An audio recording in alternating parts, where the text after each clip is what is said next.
said that. Why am I forgetful? YouTube would have loved the Zonologue so far. Are you guys enjoying the Zonologue, yes or no? Actually, don't answer that until I finish it. I just need grades at the very end.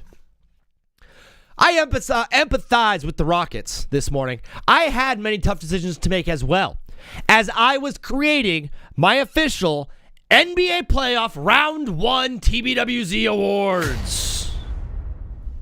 Guys, the official TBWZ Awards go as following. The MVP of round, give it up for none other, the Frenchman himself, Rudy Gobert.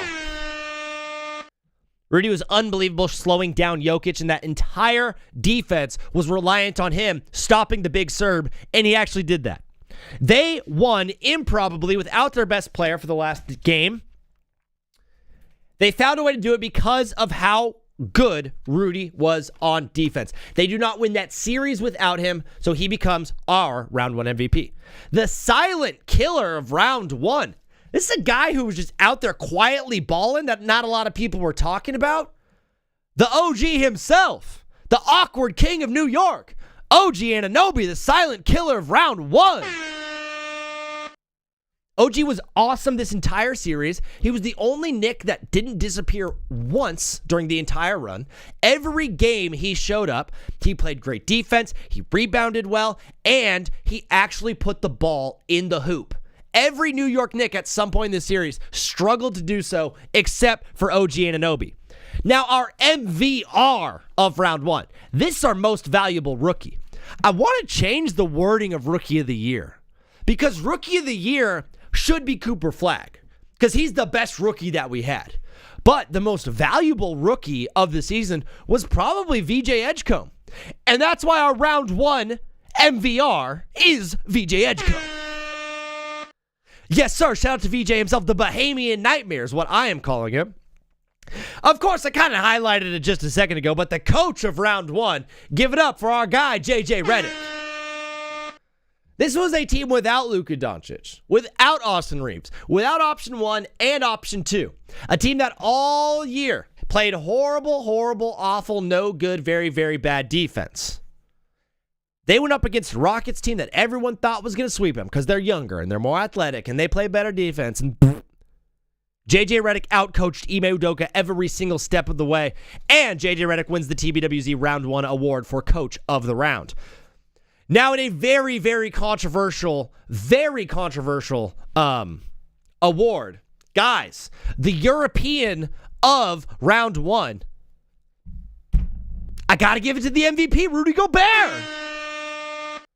He was my favorite European by far. Now, this is an award that is really meant for... It's an award that we've meant to give to Nikola Jokic. He was terrible in this series. So, I had a lot of Europeans in on this thing. Denny Advia could have gotten it, even though he's Israeli. I don't know if that's Europe. Is Israel in Europe? Someone let me know. Is it in Asia? Where's Israel? Come on back. He was up for the award, along with Victor Wembanyama. Ultimately, though, we at TBWZ headquarters found that Rudy Gobert was the European of round 1. My favorite award, this one gets a drum roll. Our white boy of round 1, Luke Cornett. White boy of round 1, brother. That was destined for some Peyton Pritchard in there, or a Jokic, or a Christian Braun, or an Austin Reeves. Those guys did not show up the way that Luke Cornett showed up for the Spurs. The Spurs were down their best option, the Eiffel Tower himself. They needed someone to step up, and Luke Cornett absolutely did that. Now, for our moment of round 1, this one is easy. Lakers down 6 in game 3. Lakers are down 6. Marcus Smart gets a steal, gets fouled, shooting a 3, makes all 3 free throws. Rockets inbound the ball. LeBron pokes it away from Reed Shepherd. Lakers recover. LeBron hits the 3. Bang! No time left. Tie ball game. The game goes to overtime. And Los Angeles and King James himself cement one of the greatest NBA comebacks that we've seen in playoff history. That's the moment of round 1. We had to give award to this team. So atmosphere of the round one. I hate, dude, the wording is horrible in this. Atmosphere of the round. OKC, bro. Every single game, it's OKC. The way those fans show up, the way they wear their stupid shirts, the way they're the least diverse fan group I've ever seen in my life when I look at the stands. It doesn't matter. They're on their feet to start every game. They're in their chairs. You see every other team at the start, at tip-off, there's always empty chairs. Because, people are late, people are getting up, people have things to do. Not in Oklahoma, brother. We are here for the tip-off. We are standing and we're wearing our darn shirts. Atmosphere of the round goes to OKC. The best injury of the round. Now, this is not like a nice award. This is not something like is kind and gentle and soft. But that's not this show, bro. My favorite injury by far was Wemby hitting his face. It was a great injury because he was only out for one game, so it wasn't super detrimental. It wasn't like a lower body extremity to where he's going to be dealing with that for the rest of his career. It was just a nice, clean face plant into the ground. I loved every bit of it. It was good for the fans. It was good for the entertainment value. I think even Spurs fans were like, that was kind of funny. He fell from 2 stories high. He fell from above the backboard, basically, landed straight on his face, KO'd himself on the hardwood. When he was laying there flat, bro, the memes were so good. Yeah, Oreo, let's do it. And the freaky out of the round goes to Jaden McDaniels. Brother was so freaky. Move the Day's Titanic, Slade. Oh, by the way, there are 2 things in this movie that appear, like the moons, like the mountainous regions of breast. You guys just gotta let me know when she's about to pull, when we're out to see her, her ham hockers, because I can't be showing any of that stuff on So help me out if you guys see it in the background. Just keep an eye out for that scene for me, please. You know what I mean. Thank you, guys. Jaden McDaniels was absolutely so freaky in this series, dude. He was talking his talk, and he was backing it up on the court. He had a 30-plus point game. He was playing unbelievable defense up and down the floor. No one cared about Jaden McDaniels, and now everyone's like, hey, is a good player. Jaden McDaniels, the freaky of round one. And, of course, our last award, the funniest moment of round one. The Orlando Magic 19-point second half. It was either between that or the Hawks getting completely demolished by 51 to New York. But, dude, having the lead up 24 in the third quarter, then you don't hit a shot for the entire remainder of the game. You had 19 points in the second half, all from the free throw line, one as a dunk. It was one of the worst offensive performances I've ever seen. It was such a historical collapse. To see it happen at home and then just cut to Orlando fans just sitting there like, what is happening? Get me to the Magic Kingdom. Bro, absolutely hilarious. If I got anything wrong on these awards, please, guys, I would love to know what you think before we move on with the show so I can improve when I go live on TikTok with the awards there. Now, before we get into my predictions for round 2, let's just take a very, very quick look at the TBWZ Playoff Bracket Challenge. In first place, my guy from New York, Nick. A man named James and Marcos round out the others as Nico, Paul, Colin, Foster, Lucas, David, Jordan, Oreo, Zach, Mark, Gliz, and Brick. LOL, Brick. All vie for second place. I am in that third slot at the 16th spot, which is technically like third place, if you will. But this man stands above the rest with a 280 over a 240, 99.8% correct on his bracket. Let's take a look at Nick's bracket. Of course, he had the entire West correct. In this one, he's got OKC over the Lakers, San Antonio over Minnesota, and then San Antonio over OKC. He's setting up quite nicely for a perfect Western bracket. On the East, the only one he got wrong was Boston. 76ers over Boston. But he did have New York beating Boston in this round and Detroit over Cleveland here. So, he still has a great opportunity to go all the way. But he does have the Knicks winning it all. Will it happen? We do not know. But shout out to Nick T. Calls in almost every show when I go live at night. Shout out to Nick T for being number 1 in the bracket. Let's just make fun of Brick Jameson real quick. Bro picked the Celtics. What an idiot. What an idiot. Here's Oreo's picks. Oh, he's got the Spurs winning it all? Imagine that. He did have a perfect Western side of his bracket, but did think Toronto was going to pull off the upset here and did not have the 76ers on this one. So the East looks a little bit tough. He did have Boston all the way to the Eastern Conference Finals, so that does hurt him quite a bit. But he's got Detroit over here, so can he get through? He can get some more points. He can, and can he get a perfect Western bracket? Yes, he absolutely can. And then we'd be remiss not to show mine because this is my show. I, of course, got this one completely bonkers wrong. I had San Antonio over Denver here. Luckily, we're still good there. And, of course, I do have San Antonio over OKC in the West, so I'm still good there. This side of my bracket is completely wrong. All of this is going to be an L. I had the Hawks over the Knicks. I had the Celtics over the Sixers. This is all completely wrong. I'm a big idiot. Can Cleveland still make it out? Yeah, sure. So I still have a chance. But things are looking slim. Enough with the brackets, brother. Let's talk a little bit of baseball before I go into my round 2 predictions. Since Garrett Anderson died, the Angels have lost 12 of their last 14 games. Way to go, fellas. They are now a half game ahead of the Mets for the worst record in baseball. That's my favorite team. The Braves are still the best team in baseball with the league-leading .276 batting average and a team ERA of 3.19, which is just slightly behind the Yankees, who have the best pitching in baseball, and the Yankees are smashing the ball as well. Very, very good baseball team over there in New York City. The Mets and the Red Sox and Phillies all stink, as the White Sox and Royals currently have better records than them. Judge and Murakami, who's the best player in baseball, lead the league with 13 home runs apiece, but early AL MVP Yordan Alvarez is hot on their trail. He leads the league in RBIs, in hits, and in average. Special shout out to Mickey Moniak as well, former number 1 overall pick. I see you're enjoying the altitude up there in Colorado, brother. Yes, Sugo. Shout out to Mark's bracket. Now, enough of baseball. Guys, it is time to get into my round 2 predictions. Unless you guys don't want to hear what I have to say. If you guys don't want to hear what I have to say about my round 2 predictions, we can just open up the phone lines and talk a little bit of ball about what we just said, and I can save it for the TikTok people. Because I'm letting you know right now, a lot of you are going to get very, very mad at me. I just want to let all 5 of you know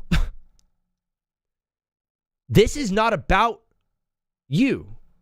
This is not about me. This is about ball. This is about what I see and what I feel in my gut and in my balls.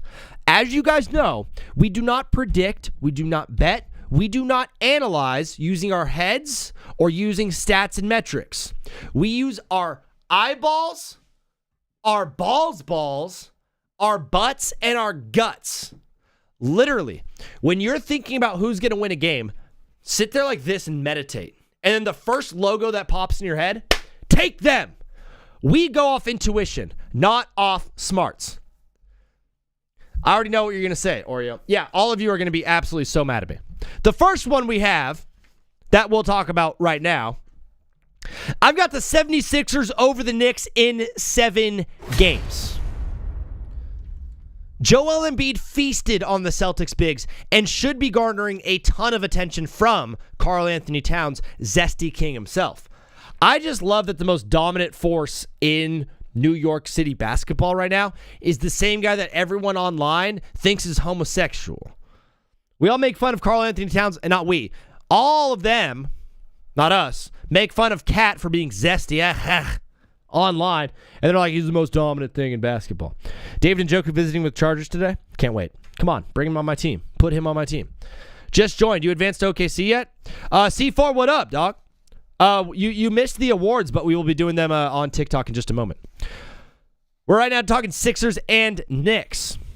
It's far more important for me that Karl Anthony Towns plays good defense to slow down Embiid, meaning I think his offensive production is going to dip slightly in this series.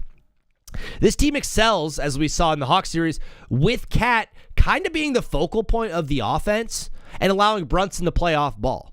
If you guys remember, when the 2015, 14, 13 Warriors were very, very good, their head coach was Mike Brown, okay? That was the guy before Steve Kerr. That's the guy that developed Steph Curry. It's current head coach of the Knicks. When you think of Steph Curry, do you think of Steph Curry dribbling the ball up the court and then finding guys to pass to? Or do you think of Steph Curry doing circles in the half court, screens and circles and running and sprinting and then finally getting open and putting up a three?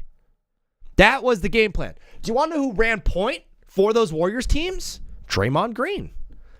And so in the first 3 games of this series with Atlanta, New York obviously went down 2-1. They struggled with Brunson running the point. Then Mike Brown said, aha, what if we have Jalen Brunson play the Steph role and we have Cat play the Draymond role, where the offense can run through Karl Anthony Towns and we allow him to be a facilitator to get the ball to our playmakers? That is awesome. But asking Cat to guard the most dominant player in this series and be the offensive focal point, that's a really tough task for anyone, dude.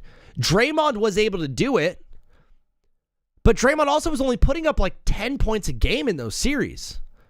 The point was not for Draymond to score. The point was for Draymond to lock down that team's best player, and then on offense, get the ball to Steph. You need Karl Anthony Towns to score in this series. Mike Brown was assistant coach alongside Kerr. Mark Jack. Oh, so that's what I said. Sugo, I said assistant, right? We're doing airs and what? So this is pause. Time out. One part of the TBWZ thing that I really want to do later on, once we have like an actual team around me and producers and stuff, the last 10 minutes of every show, we're just gonna do the air report, and someone's gonna be like, all right, so here's all the things I said wrong, and here's all the things that Zach said that didn't make any sense, and then here's all the words I got. You know what I mean? Like a fun little thing at the end, be like, all right, and it'll pass it to Sugo. What did I do wrong today? So that would have been saved to the end, not in the middle of my zonologue. I'm in the middle of a zonologue here. With the Philly guards playing the way that they are, you need Mikal Bridges out on the floor. You need OG, you need Josh Hart, and you need Mikal Bridges guarding the perimeter to pick up the slack that Jalen Brunson is on defense. Unfortunately, Mikal Bridges is an offensive liability. And honestly, Josh Hart isn't really contributing offensively so far in the playoffs either. So you basically have 2 guys out there on the floor that will not help you score. And it's already a team that has 3 dudes playing half of the offense for this team in the playoffs. I did a little bit of stat reading here. OG Anunoby, Karl Anthony Towns, and Jalen Brunson averaged a collective 67 points per game between the 3 of them. The team's average points per game was 117 points per game in this playoffs. So over half of the offensive production comes from only 3 guys. That is not the case with Philly. That is not the case with Philly. Philly has 5 guys on the floor at all times that can always put up a bucket. The reason New York could do it, though, is they have they have home court advantage, which is huge in the playoffs. It's been quite valuable thus far. And you know Philly is going to get tired as they primarily run 7 the entire time, and New York has a pretty solid rotation of 9 guys. So New York's got home court. They've got a little bit of a deeper team. I think they've got a bit fresher legs. And New York is just a darn good basketball team, bro. I really, really like this Knicks team. I would take them over Detroit and over Cleveland. I think I would have also taken them over Boston. I just won't take them over Philly because I think it's a very tough matchup. So in this one, I have it as a close series. I have it as a back-and-forth series. I do have the Sixers in 7. Zach, you should play for the Knicks. I actually emailed James Dolan the other day. I said, what's up, J-Mo? Yo, I'm trying to get tickets to Eagles at the Sphere, bro. Hook it up, dog. Because I got a peaceful, lazy feeling. What's the best Eagles song? It's not Hotel California. Dude, you want to know what the best Eagles song might be? No one's actually gonna say the actual best one. Ooh, Witchy Woman. Witchy Woman is a great Eagles song that no one talks about. And Colin Doolin Dalton. I love that song. But you know what might be better than any Eagles song is Joe Walsh's solo song, Life's Been Good.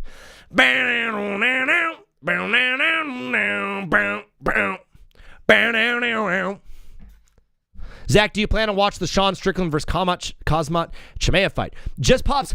Absolutely. I love the UFC. I will be locked in on that on Saturday night. I cannot wait. Sean Strickland, very, very, very interesting career Sean Strickland has had, man. I remember the Izzy Adesanya fight. It was plus 700. Plus 700. Dismantled Izzy. Unanimous. Won all 5 rounds. Goes on to say the most heinous things ever about women.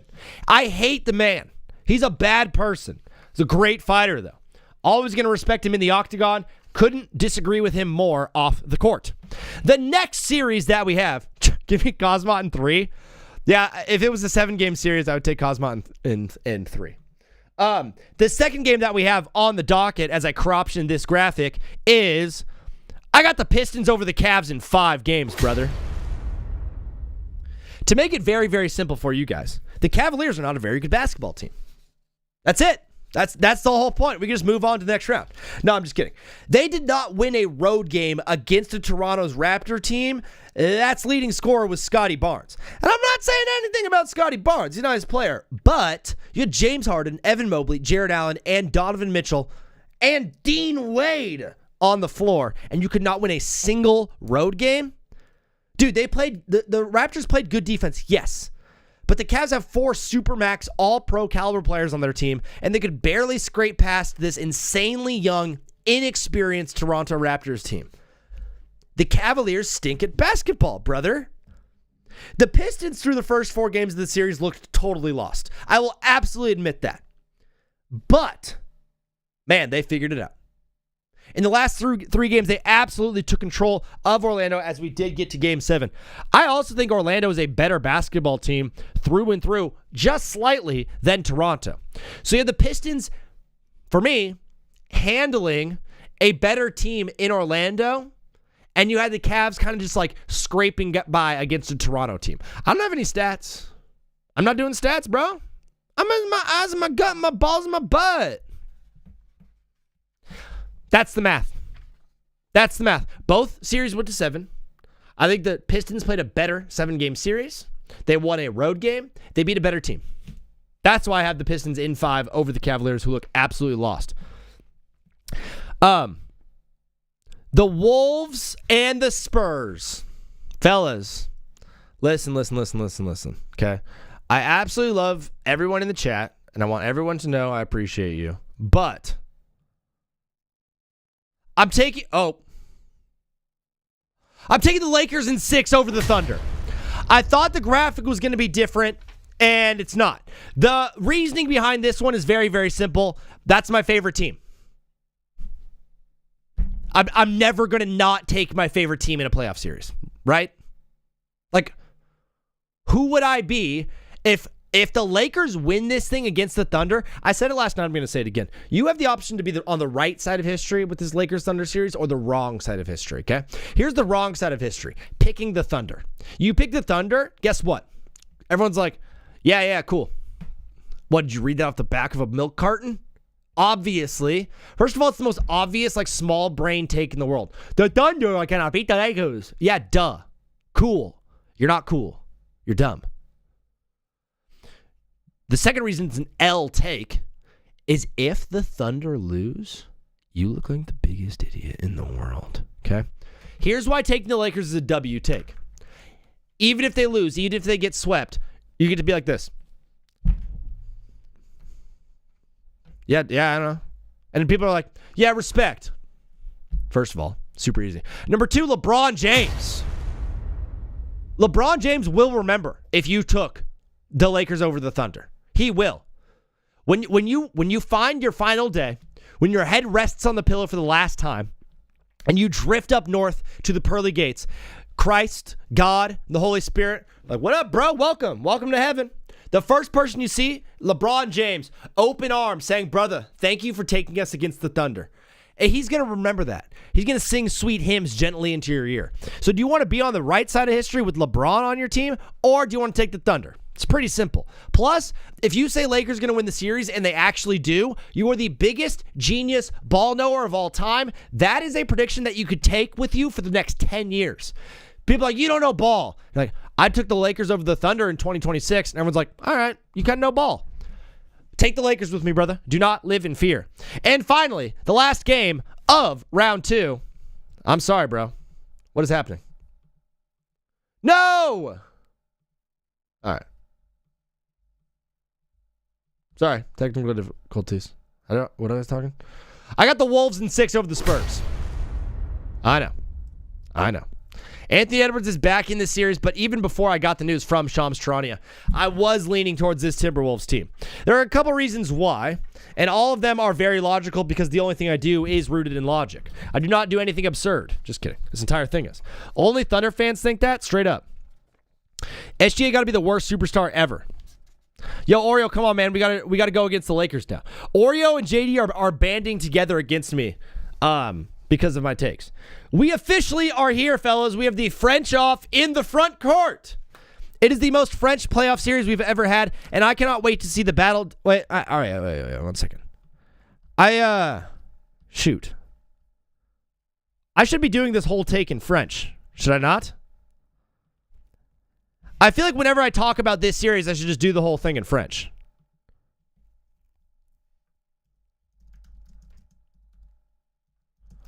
I just think it would be better for the show if, you know.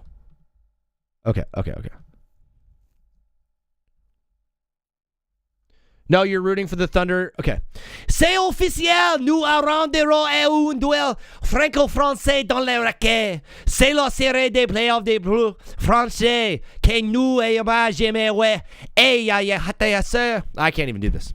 La bataille sous les peignets au lowercase que Rudy Gobert tentera de reproduire face à son frère Victor Wembanyama. C'est qui aurait su à faire centre Jokic. Les Spurs ont livré des belles pastriones face à le Portland, mais c'est sur retrouvant des mots face à un tout autre calibre.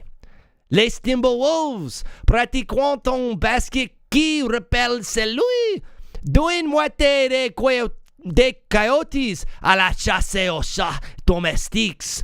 Hondamentant, je ne sais pas si les Spurs seront capables de rester à ce que les attend. Comprenez-nous de la forcer avec la well joue cette équipe du Minnesota. Peu aller à Minnesota battu les Spurs lors des 5 de leurs 6 dernières confrontations. Anthony Edwards mit un point de noir et esclairé cette Tower Eiffel pour les planter tout à sommet une immense tempois des Timberwolves. Did you guys get that? Do you want me to do it in English?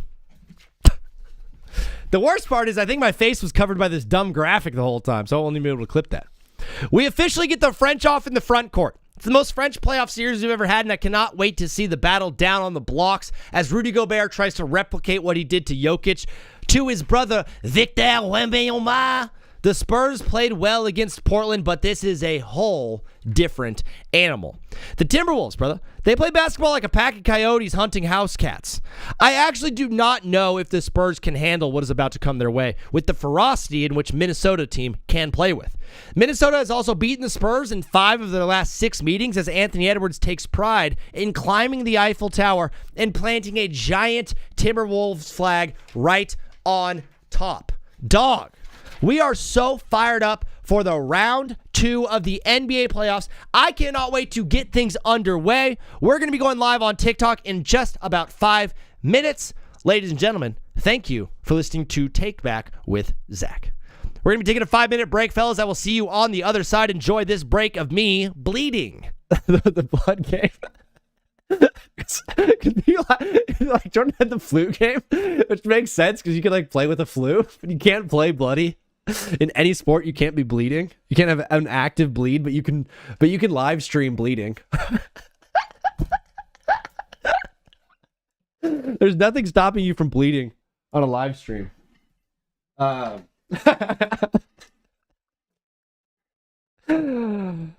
Oh my gosh, that's so funny. I don't even think I don't know if I ever will bleed again on the show.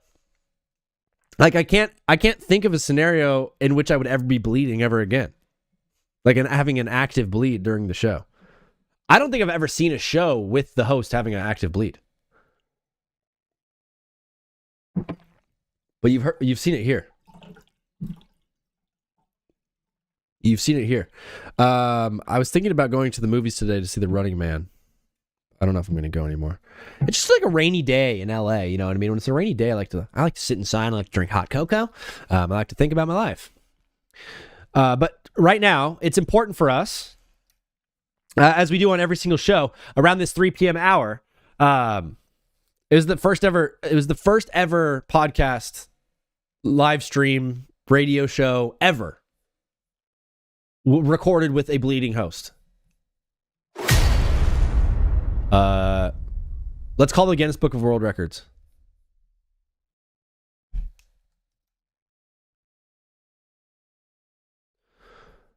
Let's call the Guinness Book of World Records and see if we can get that in the record book. Apply. It'll be record breaker. Application process.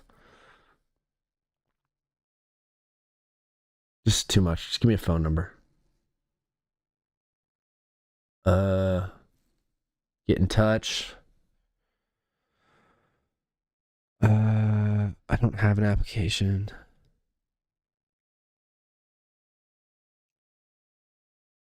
Is anybody able to find? If anyone's able to find a, yeah, we'll do one song. I want to contact Guinness Book of World Records about general inquiries. I need a phone number. I need to call them. Registered in... Oh, they're in the UK. There's no way they're still in office. Chiefs lose to Broncos. Lil C, you think so? No, Lil C. Guinness Book of World Records. All right. Hey, okay. Zach Vuj. Take back with Zach at gmail.com. Phone number 213-352 5216. Country Algeria. Be sick. I think I could be the biggest in. Hey, my name is Zach, and I am the host of the radio show Take Back with Zach. On Monday, I did an entire show while actively bleeding from my mouth. Parentheses. Don't ask. LOL. I believe that I am the first live streamer / podcaster to ever be bleeding, parentheses, from mouth, parentheses, menstruationably? No. How do I put this? Not from a period. Podcast should ever be bleeding, not from menstruation. Non-menstrual category. There it is. There's a category for non and positive menstrual. I don't know. I always try to tag something off of the Take Back with Zach break. It's hard. Man, the show's gotten better, huh? Dude, watching back from some of those old clips, I'm like, well, first of all, it was completely yellow. How is Anthony Edwards playing basketball right now? His butt cheek was hitting his shoulder blade. Oh, no, dude. Guys, they're showing the shoot-around right now in San Antonio. They've got the blue and the pink and the yellow shirts on every chair in San Antonio. They're doing the corniest thing in the world up there, brother. Why do they keep doing this to themselves? What is up, Oreo? You are live on TBWZ Widescreen Radio. What's your name? Where are you calling from?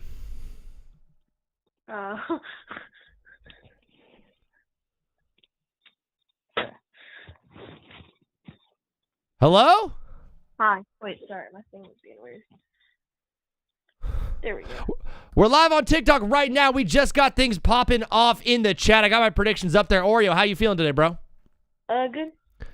Yeah, dog, how you doing? You're calling into today's show. What do you got for us? That Spurs series. What about it? The T-Wolves you said 5? I got the Timberwolves in 6 in this one against the Spurs. I just think the Timberwolves are a far more experienced team. They're like a rabid pack of dogs. The Spurs got through Portland, which, that wasn't really like much of a challenge. The Timberwolves are a whole nother animal. I understand the experience thing, but, I mean, De'Aaron Fox has playoff experience. Like, De'Aaron Fox has played in one playoff series. Yeah, but he almost beat the Warriors in that series. Yeah, he's played 7 playoff games. He now has played in 12. I think Rudy Gobert absolutely locked down Jokic, and I think Jokic is a better offensive player than Wemby. So if he did it to Jokic, I feel like he could do against Wemby. You know what I mean? Yeah, but we have so many other options than Wemby. Like, Wemby doesn't have to play good offensively. We need his defense, but we don't need his offense. We got Castle, we've got Harper, we've got even Carter Bryant, we've got De'Aaron Fox. Luke Cornett can get to the basket if he really needs to. Yeah, I totally hear what you're saying. I think it's a very logical point. I think the Wolves have some good perimeter defense. I think you guys have good perimeter defense. You should do fine, I think, against Anthony Edwards. I just think this Wolves team plays at a different pace. The Spurs are not used to the pace that they're going to be playing in this one. We can go back and forth all week about the Spurs. We do get to see it tonight. Is there any other series, Oreo, that you got your mind on?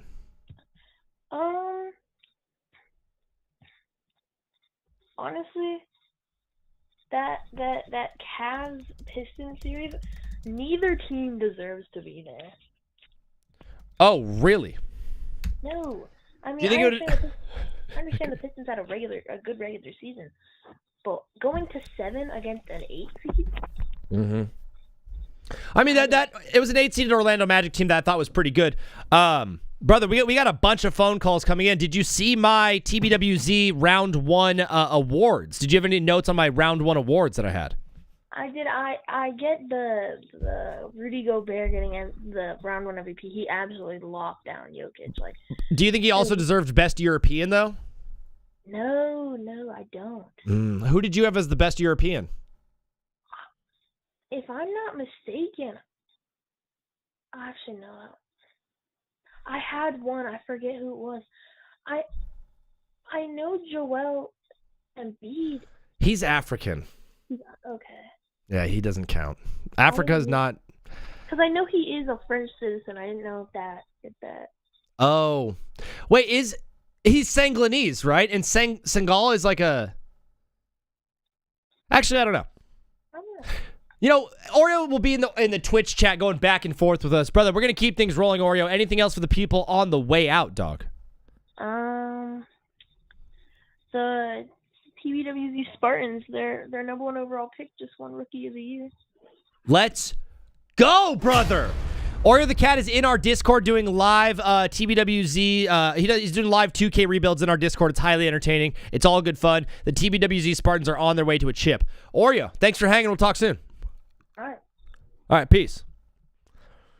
He's Cameroon. He's the whole country.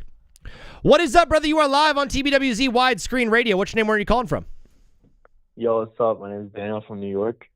Daniel from New York. Are you in the city or are you upstate, Daniel? No, in the city. I love it, bro.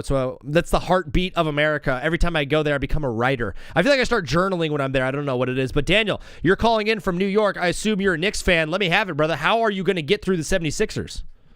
Knicks in 4. In 4, you're going to sweep them? Knicks in 4. My one point on it, and you can dissuade it or just kind of roll with it, is you're going to need Karl Anthony Towns to play really, really good defense on Joel Embiid. And you're also calling him to be the offensive facilitator of this team, and you need his offensive production. So, do you think he has enough legs to produce offensively and shut down Joel Embiid? I think that's my big question there. Hey, Knicks in 4. Daniel, I love it, bro. Thank you for calling into the show. Double big man lineup, brother. Leaving. You're not playing Mitchell Robinson and Cat at the same time. They're going to just play Hack-a-Mitch the entire time.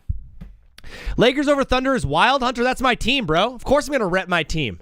Who would I be if I did not take my team in a playoff series? Come on, brother. What is up, my guy Mark from California? Yo, what's up, Zach? Mark, so good to hear from you, brother. It's great to hear your voice. I got people calling in all over the place wanting to call me an idiot. Dude. How are you feeling about these predictions, Mark? Dude, I'm liking them, actually. I'm liking Yes. them. This is what I have to say today. Okay. Do the 76ers have the best starting 5 left in the playoffs right now? Wow. Because low-key, I'm watching them. Look, I'm an avid basketball fan. I Yeah. only watch the regular season. I watch the playoffs here and there, you know. When I watch the 76ers, they got Embiid. Yeah. DJ Edgecombe, Paul George turned back the clock a little bit. Yeah. Tyrese Maxey, obviously. Yeah, and Kelly Oubre produces. He's no scrub. He's no scrub. I saw him on the Warriors a few years ago. I was watching him. He was good, but Yeah. I don't know. I think the 76ers are – I think they're a sleeper team for real.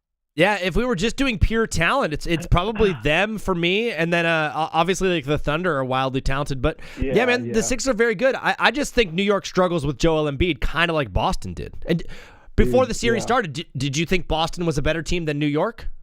Dude, absolutely. And Boston couldn't do a thing about Embiid, so all these Knicks fans thinking that they're going to do better than Boston, they're probably the same guys that thought Boston was going to sweep 76ers.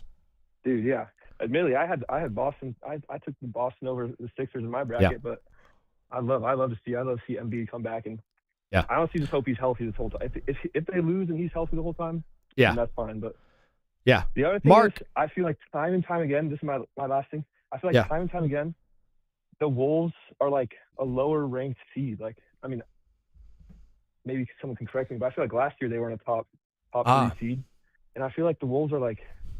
I watched them play and Ant, Gobert. I feel like they always make a run. Or I know they haven't made the finals at all, but dude, I like your take. Them over the Spurs. I like that. I just feel like they're a feisty, rabid pack of dogs right now, and the Spurs played a very tame, chill Portland team. They're like, oh, cool, the playoffs are fun, and then they're gonna be like, oh my gosh, the playoffs suck. That's kind of like the thought that I have. Mark, before you go, in 30 seconds or less, I miss football so much. Can you just give us one football take? One football take. Jacoby Lane will be a top 5 receiver in 5 years. I absolutely love it. I couldn't have asked for a more concise, better take. Mark, you're the absolute man. We're going to keep things rolling. God bless. We'll talk soon. See ya.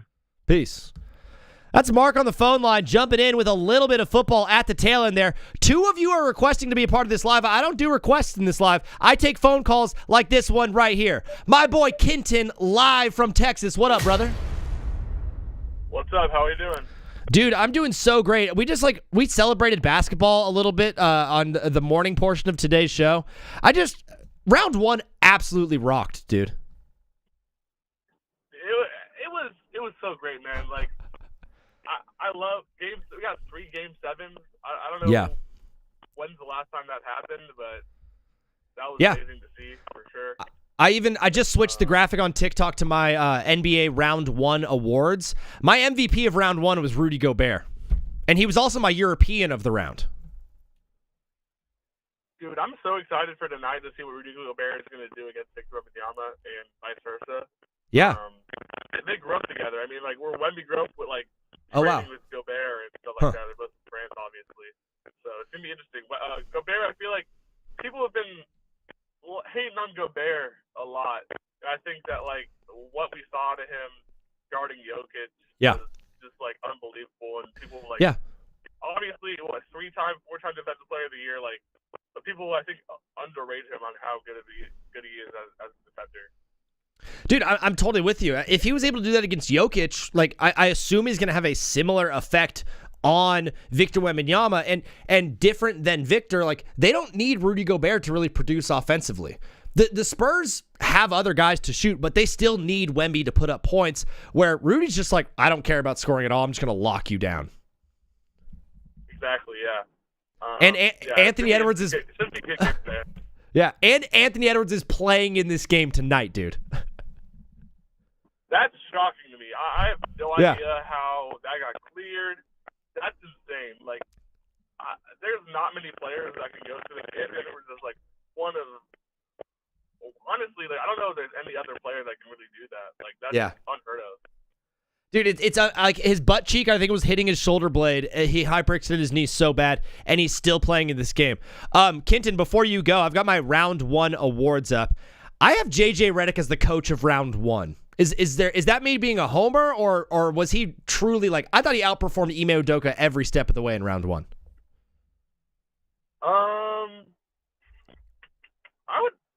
Honestly, I like that take a lot. I know obviously you're Lakers fans, so that's gonna definitely add a little bit to it. But I mean, I think also maybe my pick could have been like I don't know, JB Bickerstaff coming down 3-1, and then like I think also the way he held that team in Game 6. Yeah, that was crazy. Also, Jamal Mosley got fired after that. Like, and I thought he was doing well. I thought Jamal Mosley had a good series and was like doing decent, and then they fired him. I was so shocked this morning. Yeah, that was crazy. I thought, side note, but the Masai Ujiri signing for the Mavericks, that's huge for them, man. Massive. That's really big. That's probably massive. The best GM you can get. Yeah, very, very stoked on that signing there for Mavs fan.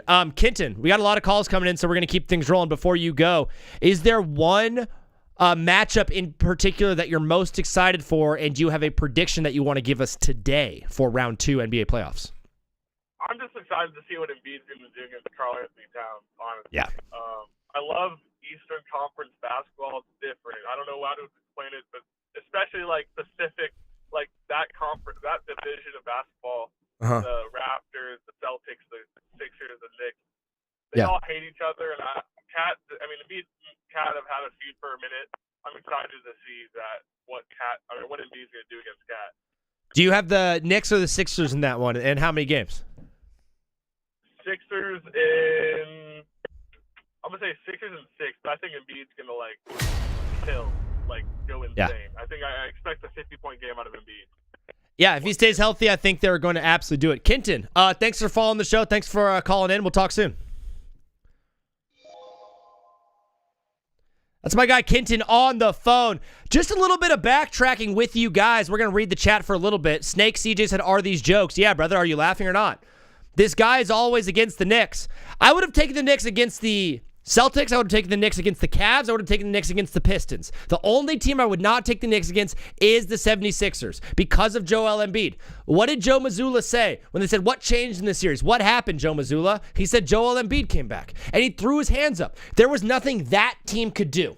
At the beginning of these playoffs, who did you think was a better team? Deep down in your hearts, New York Knicks or Boston Celtics? Ding, ding, ding. You thought it was the Boston Celtics. Everyone did. Thank you for the follow. Everyone said Boston was a better team than New York. And so Boston goes in and loses to this 76ers team in 7 games. And now every New Yorker in the world is being like, we're better than them. No, you're not, and you know it. Little on ya. I mean, Lakers' only chances if they ended on Game 6, and they don't have a chance in Game 7. I don't know what that means, but I appreciate you. Johnny Drew, we got to stop acting like the Magic were an 8 seed. Wagner was out 48 games. There's no pretending. They actually were, brother. But we are getting a phone call right now from my friend, our Colorado sports insider, my guy, Alex Davis. What's up, Zach? How you doing, man? Alex, you are our official TBWZ Colorado sports insider. And when you called in the show, you thought David Adelman was on a hot seat. Shams Charania was letting us know Adelman's keeping his job. Where are we at with the David Adelman head coach of your Denver Nuggets? So they want to keep him as they want to keep him in for one more year, give him a chance. Okay. We all thought that was going to happen. We thought he was going to get fired. They were going to give him one more year. They decided they're going to try to give him one more year, see what happens. Won 54 games. I think that's the reason why they didn't want to fire a 54-win head coach, but he's not the best playoff coach. Yeah. They said one of the reasons why they fired Malone, apparently they came out with the reason saying the Crockies and Wallace are one of our sitting GMs because we have a dual GM here in Colorado for the Nuggets. Yep. And then they said that, the reason why Malone was out, and then Calvin Booth was on a podcast, was because they wanted to keep David Allen there. They were scared that the Spurs or like the Nets were going to pick him up as a head coach, which right now Allen doesn't look like the best playoff-minded head coach. I feel like, the Michael Malone firing is going to come back to bite you guys because I've got Michael Malone going over to Orlando and seeing a team right there with a bunch of young talent and saying, like, I can do it. I can do it with this team and Palo. Oh, yeah, but now he's at Chapel Hill, and he's going to be stuck there for 2 years. Because of his contract. He is stuck in college along with Bill Belichick. It's absolutely hilarious. Dog, you just got through a whole series with this Minnesota team. I have Minnesota beating the Spurs in 6. A little bit is because of the experience. A lot of it is because of the intensity at which Minnesota plays.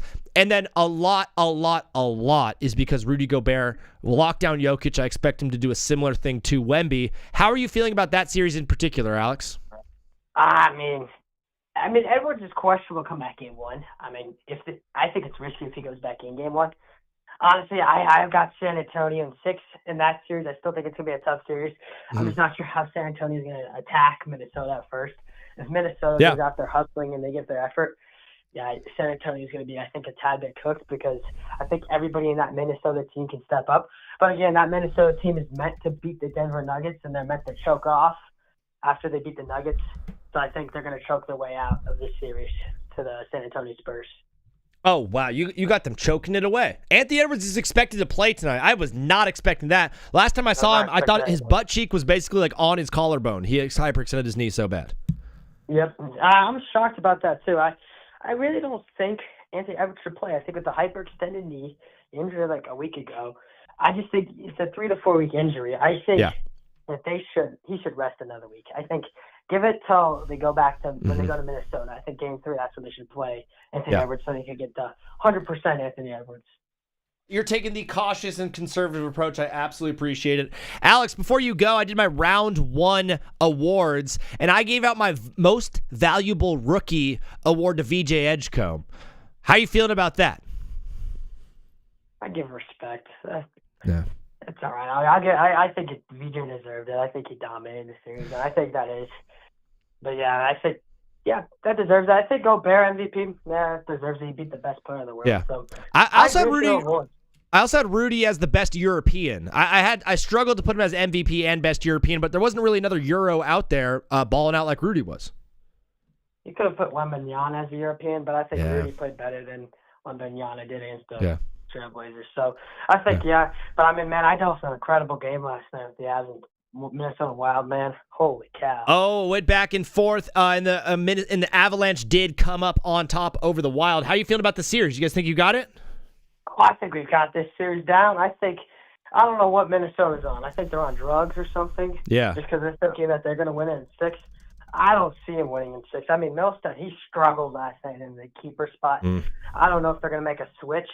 I mean, for us, we can make a switch too if Wedgwood could put in Blackwood if we want to. I mean, when Cale Makar got hurt in the first minute and 32 seconds of the game, that concerned me. I thought Cale Makar was done, and he came back out, got 2 goals, 3 assists. Amazing night for Cale Makar. I think the Avalanche are in the driver's seat to win the Cup. I think they're the hottest team in the NHL. I mean, they're undefeated still. Yeah. But I don't know what the NHL's on for not finishing round 1 and starting round 2. I don't know what's up with that. But you know what?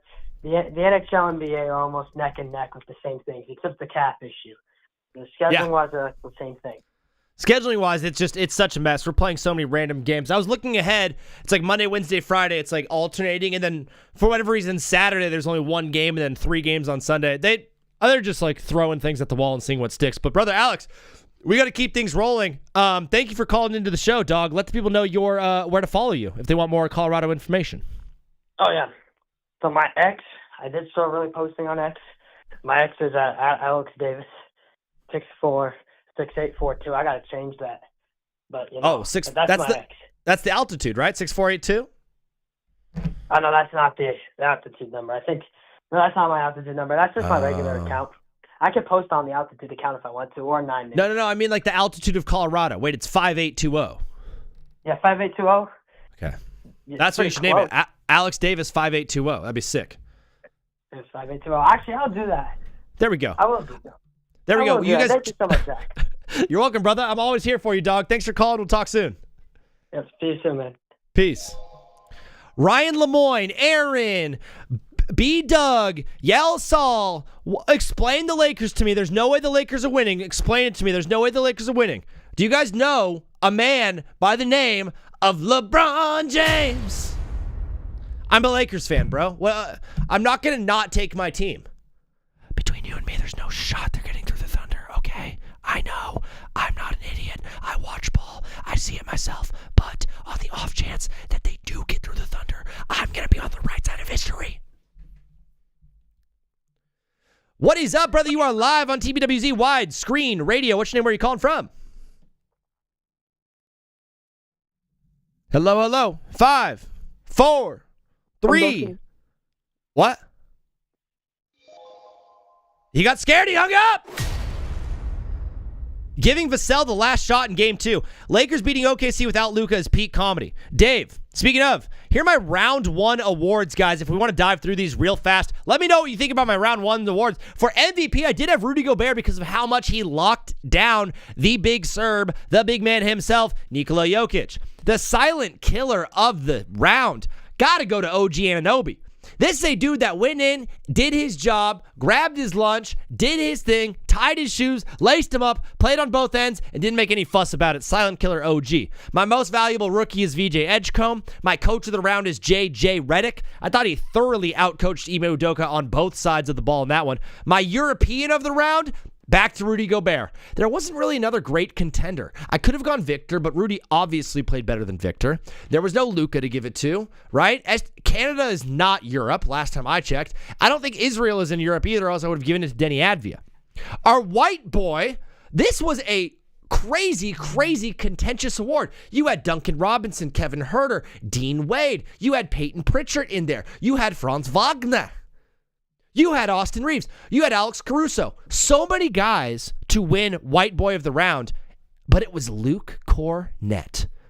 When Wemby went down and the Spurs needed someone to step up, Luke Cornett was the man. I feel like Maxey should get some. His last 5 minutes of Game 7 performance was crazy. Caden Maxey was number 2 in MVP. He was number 2 in MVP, and he couldn't be silent killer because he's not a silent killer. He's a loud one. The moment of the playoffs was when the Lakers were down 6 with 25 seconds left in Game 3. Marcus Smart gets the steal, gets fouled, hits all 3 free throws. Next possession, LeBron gets the steal, hits the 3. We send it to overtime. The Lakers end up winning Game 3. The atmosphere of the round, Oklahoma City every single time. Those people love t-shirts, man. Those people love wearing t-shirts. My phone is ringing. They love their basketball team. Someone's spam calling me. Don't! RJ Barrett's shot would have been a very, very good one. I've seen guys hit game winners before.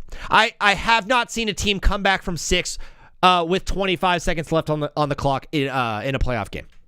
But you're right. RJ Barrett could have easily been on there. The best injury was Victor Wembanyama hitting his face. Now, here's why it was the best injury. One, there wasn't any real career-altering damage done, unless he starts pulling out two fingers and stuff like that. I think he's going to be fine with just the face injury, okay? Also, it was funny. It was funny watching him hit his face. It was like, ooh. But then, the replays were really good. Remember when he was, laying on the floor like this? And then he was, so tall? Man, that was awesome. And he was only out for a game. It was like a perfect injury, okay? No long-term damage. It was funny to watch him do it. And he came back quickly. Injury of the round was Wemby hitting his face. The freaky of the round, this goes to Jaden McDaniels. That one is easy. Bro was talking his talk the entire series and absolutely backed it up on the court. He had a 30 bomb in a game. He was unbelievable.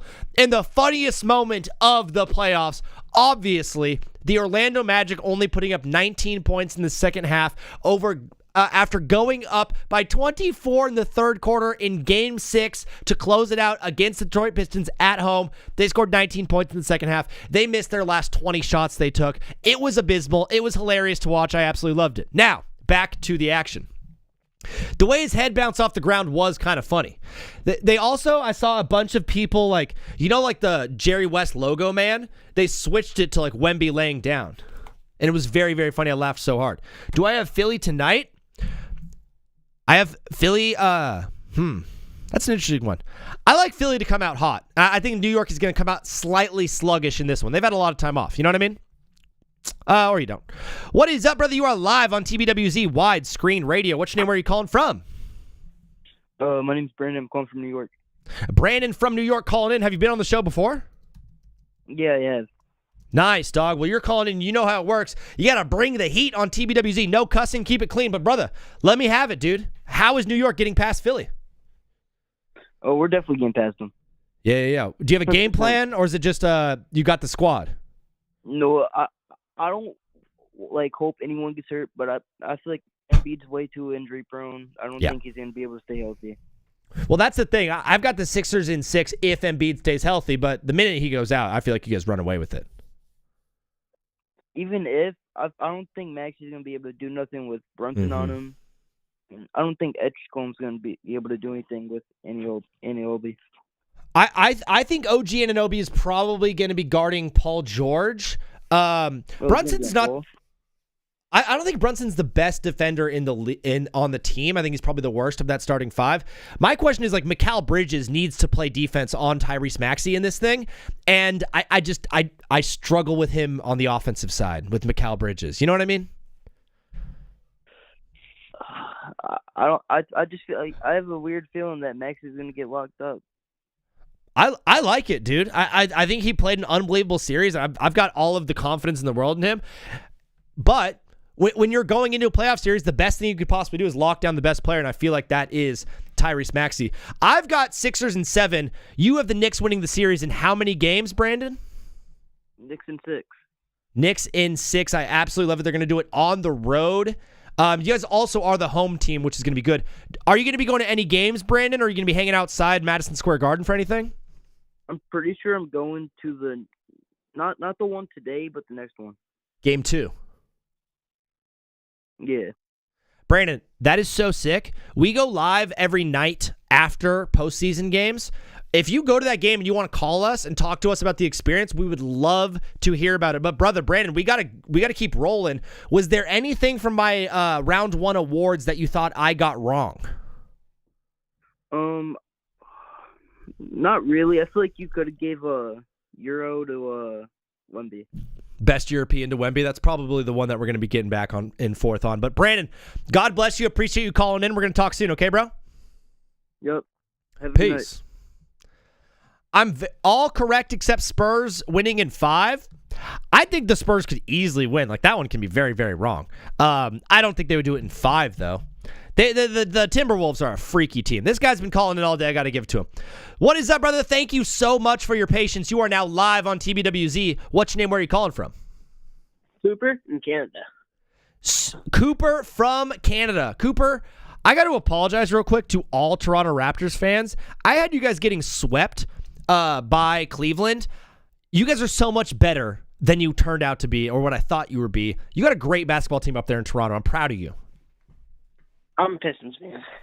Well, all right. The Pistons absolutely rock, dude. They finally came awake. Games 1 through 4, just throw those away.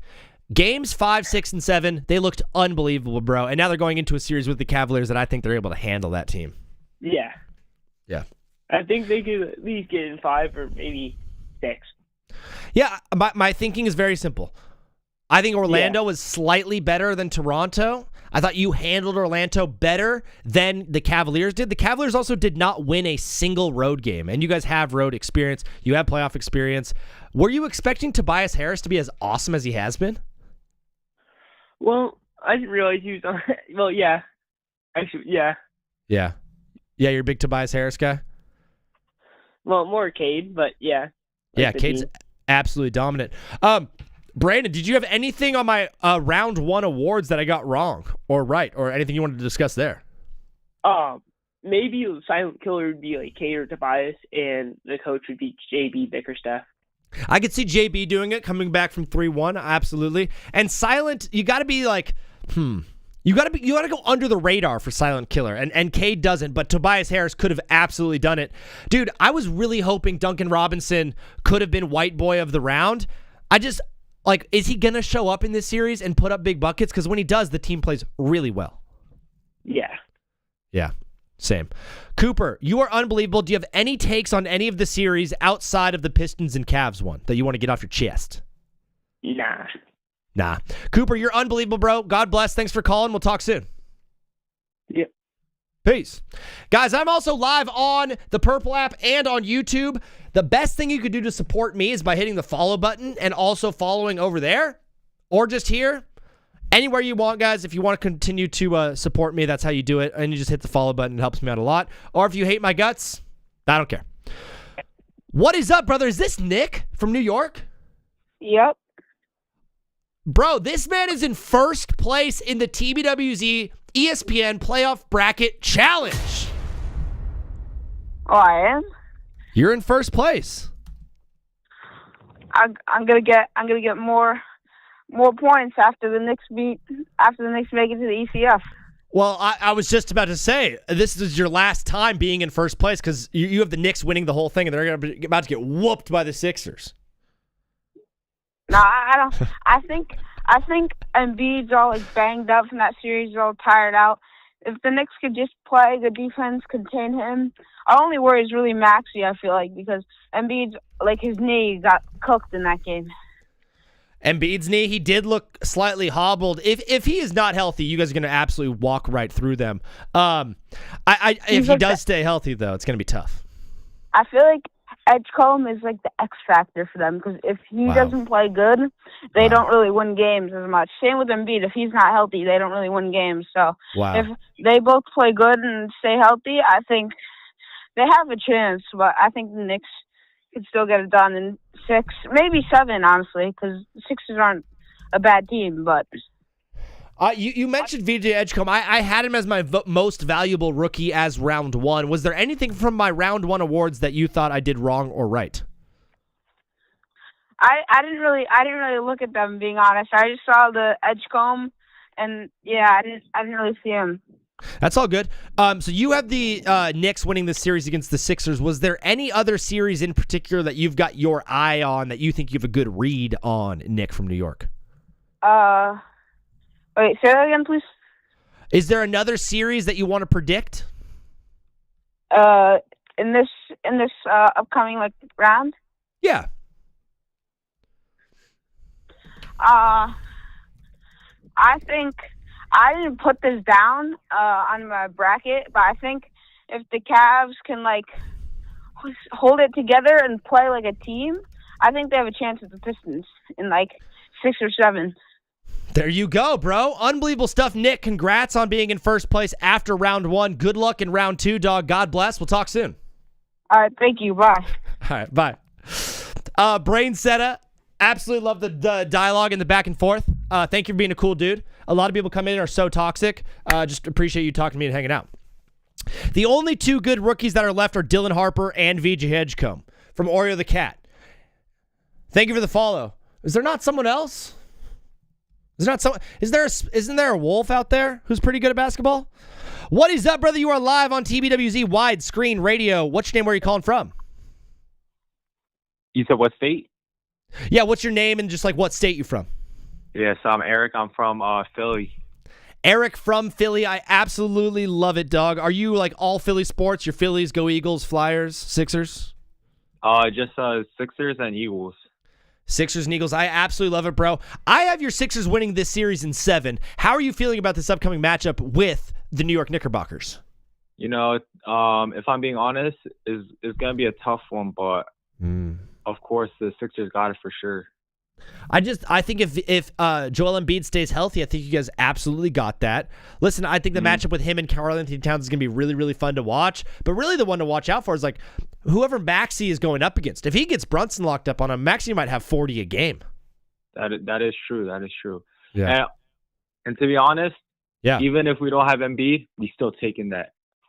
That is the confidence that I need from all sports fans. Dude, I'm a Lakers fan, and so on my thing, I took the Lakers beating the Thunder, and everyone's like, you're delusional. And I'm like, yeah, bro, I'm a fan of this team, of course. Yep. Being delusional is part of the thing. And I think that's Philly is so good at that, bro. Speaking of, are the Eagles winning the Super Bowl? Of course. Last season wasn't the best, but, we bounced back. Yeah. And, I absolutely love it. I know we're going to win that. Was there any other series in particular that caught your eye or anything from my round 1 awards that you wanted to discuss? No, I think you got everything pretty much right. I love it, dude. I agree with everything you got. Bro, you are the absolute man, dog. Thank you for following the show. Thanks for calling in. We're going to keep it rolling. But God bless. We'll talk soon. All right, have a good one. All right, peace. Colin Murray-Boyles got eliminated, and Juwan Behringer is the Wolves rookie, and he stinks. All right, yeah. Colin Murray-Boyles could have been the most valuable rookie. Wow. Guys, I got my awards up right now. Let me show these to the people on YouTube because I don't think you guys can see them right now. But I do have my round 1 awards up live on TikTok. I think there's a good chance Colin Murray-Boyles could have easily won this award for most valuable rookie if his team was able to continue on. And the only thing you can't read is the funny moment right there. That's it. Funny moment. But there it is for the YouTube folks. If you guys can see that, I'm sorry if you can't. Or if you can't see it, I'm so sorry. Freaky Award? What did I miss for McDaniels to win that? He talked his talk and he backed it up, brother. He was absolutely freaky on the floor. Jaden McDaniels was absolutely everywhere. I loved watching him play basketball during this whole thing. He said that no one on the Nuggets is good at defense and called them all out by name. And in the next game, went out and locked them all down. Also had a 30-point bomb in this game. Jaden McDaniels was so freaky this entire series. But JV, if you have someone who you think was a little bit freakier, I would love to know. Because maybe I got that wrong. My mind was in the gutter. My bad, chat. Was thinking so. Oh, JV. Nah, being a fan does not make up for idiocracy. I'm a Cowboys fan, but I know how it is. Jordan T, get out, dude. You're not fun, bro. Get out of here. Being a fan does not mean you should be an idiot. Yes, it does. Why do you think people paint their faces? Dude, people in New York City paint their entire bodies green and show up to Jets games rooting so hard for a team that they know is going to end up 3-14. That is peak delusion. Do you want no one to go to the game? What am I looking at? You're looking at the round 1 MVP awards. These are my predictions for round 2. I've got the Sixers in 7 over the Knicks. I got the Pistons in 5 against the Cavs. The Cavs were not able to win a road game. I don't think they win another one here. Lakers in 6 over the Thunder. I am a Lakers fan, so yes, I am riding with my team. Absolutely. OMG, Music Lights give me gifts, and Tristan is sending me roses. Oreo the Cat, what up? Being a fan is all about delusion. Yes, sir. And then I got the Timberwolves in 6 over the Spurs because the Timberwolves are an actual rabid pack of dogs, and the Spurs are like sipping on tea in the very French and the Victor Wembanyama. No way you got the Timberwolves beating the Spurs. Z, do you want to know why? So we're having a French off in the front court, as you guys know, in the Rudy Gobert, and it's the Rudy Gobert and the Victor Wembanyama French off in the front court. And so here are my notes as to why I think the Wolves will win. En français. C'est officiel, nous rendons au duo franco-français de l'Oracle. C'est la série des playoffs les plus franchis que nous avons jamais eu. Et j'aurais intéressé à battre sous les Rennais alors que Rudy Gobert tentait de reprendre face à son frère Victor Wembanyama. C'est qu'on laissait offrir Santé Jokic. Los Spurs ont livré des balles pressantes. Do you guys want me to keep going? Lakers in 6. Need engagement, huh? I'm a Lakers fan, idiot. That's my team. Need engagement, huh? No, I'm going to back my team because that's what I do, bro. Welcome to the show, by the way. God bless.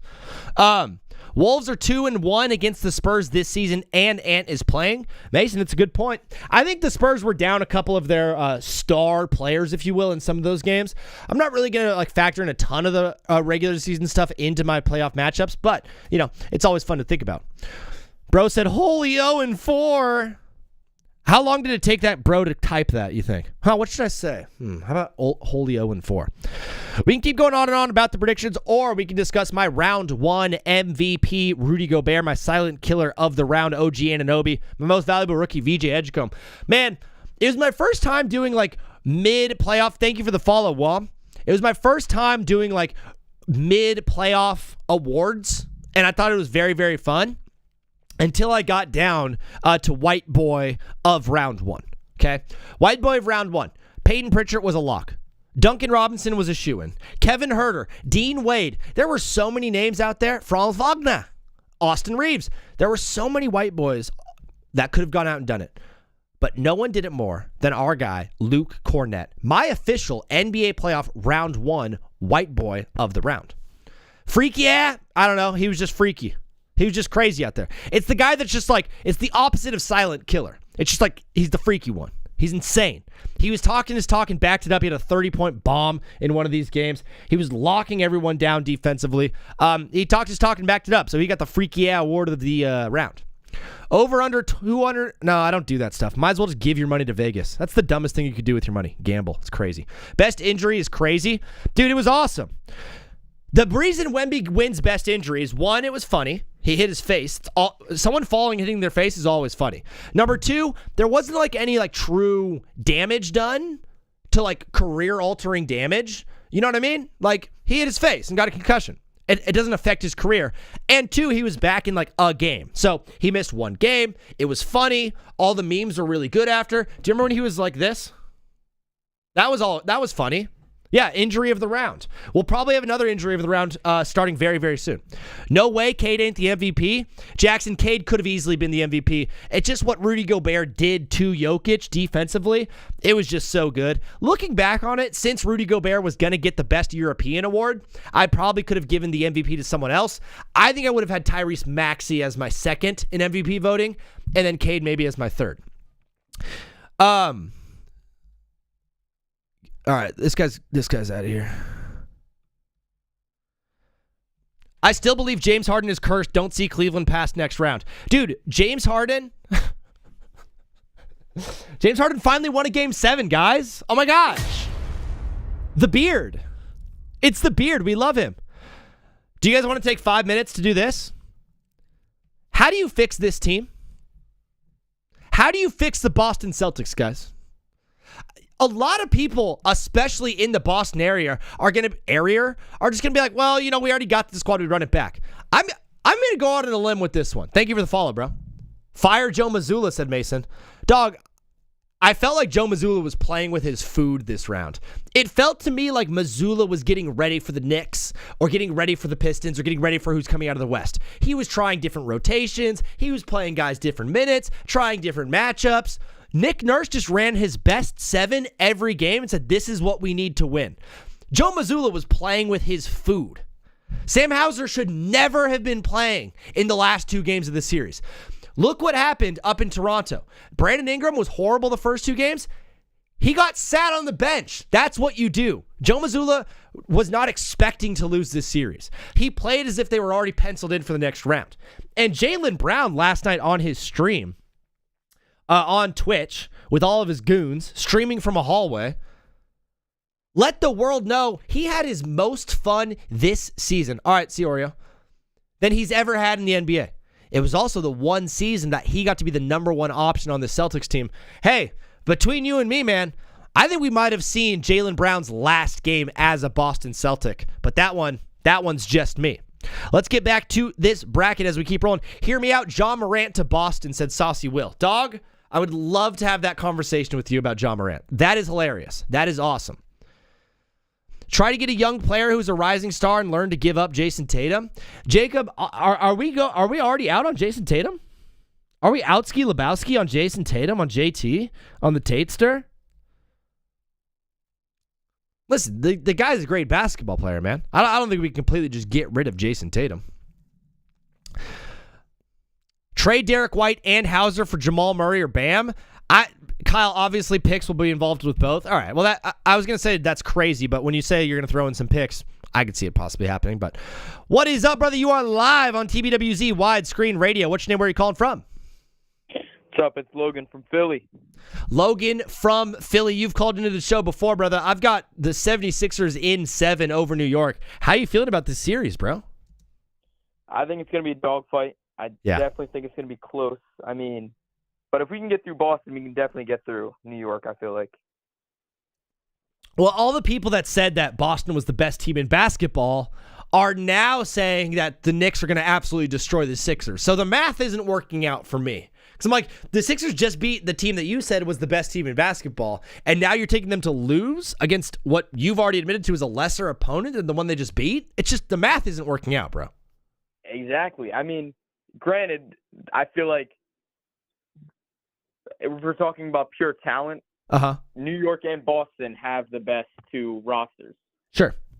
I agree. But, I mean, if we can beat the Celtics, it's going to be 2 rough first 2 rounds. But if we get through them, I mean, I think it's a cakewalk to the finals.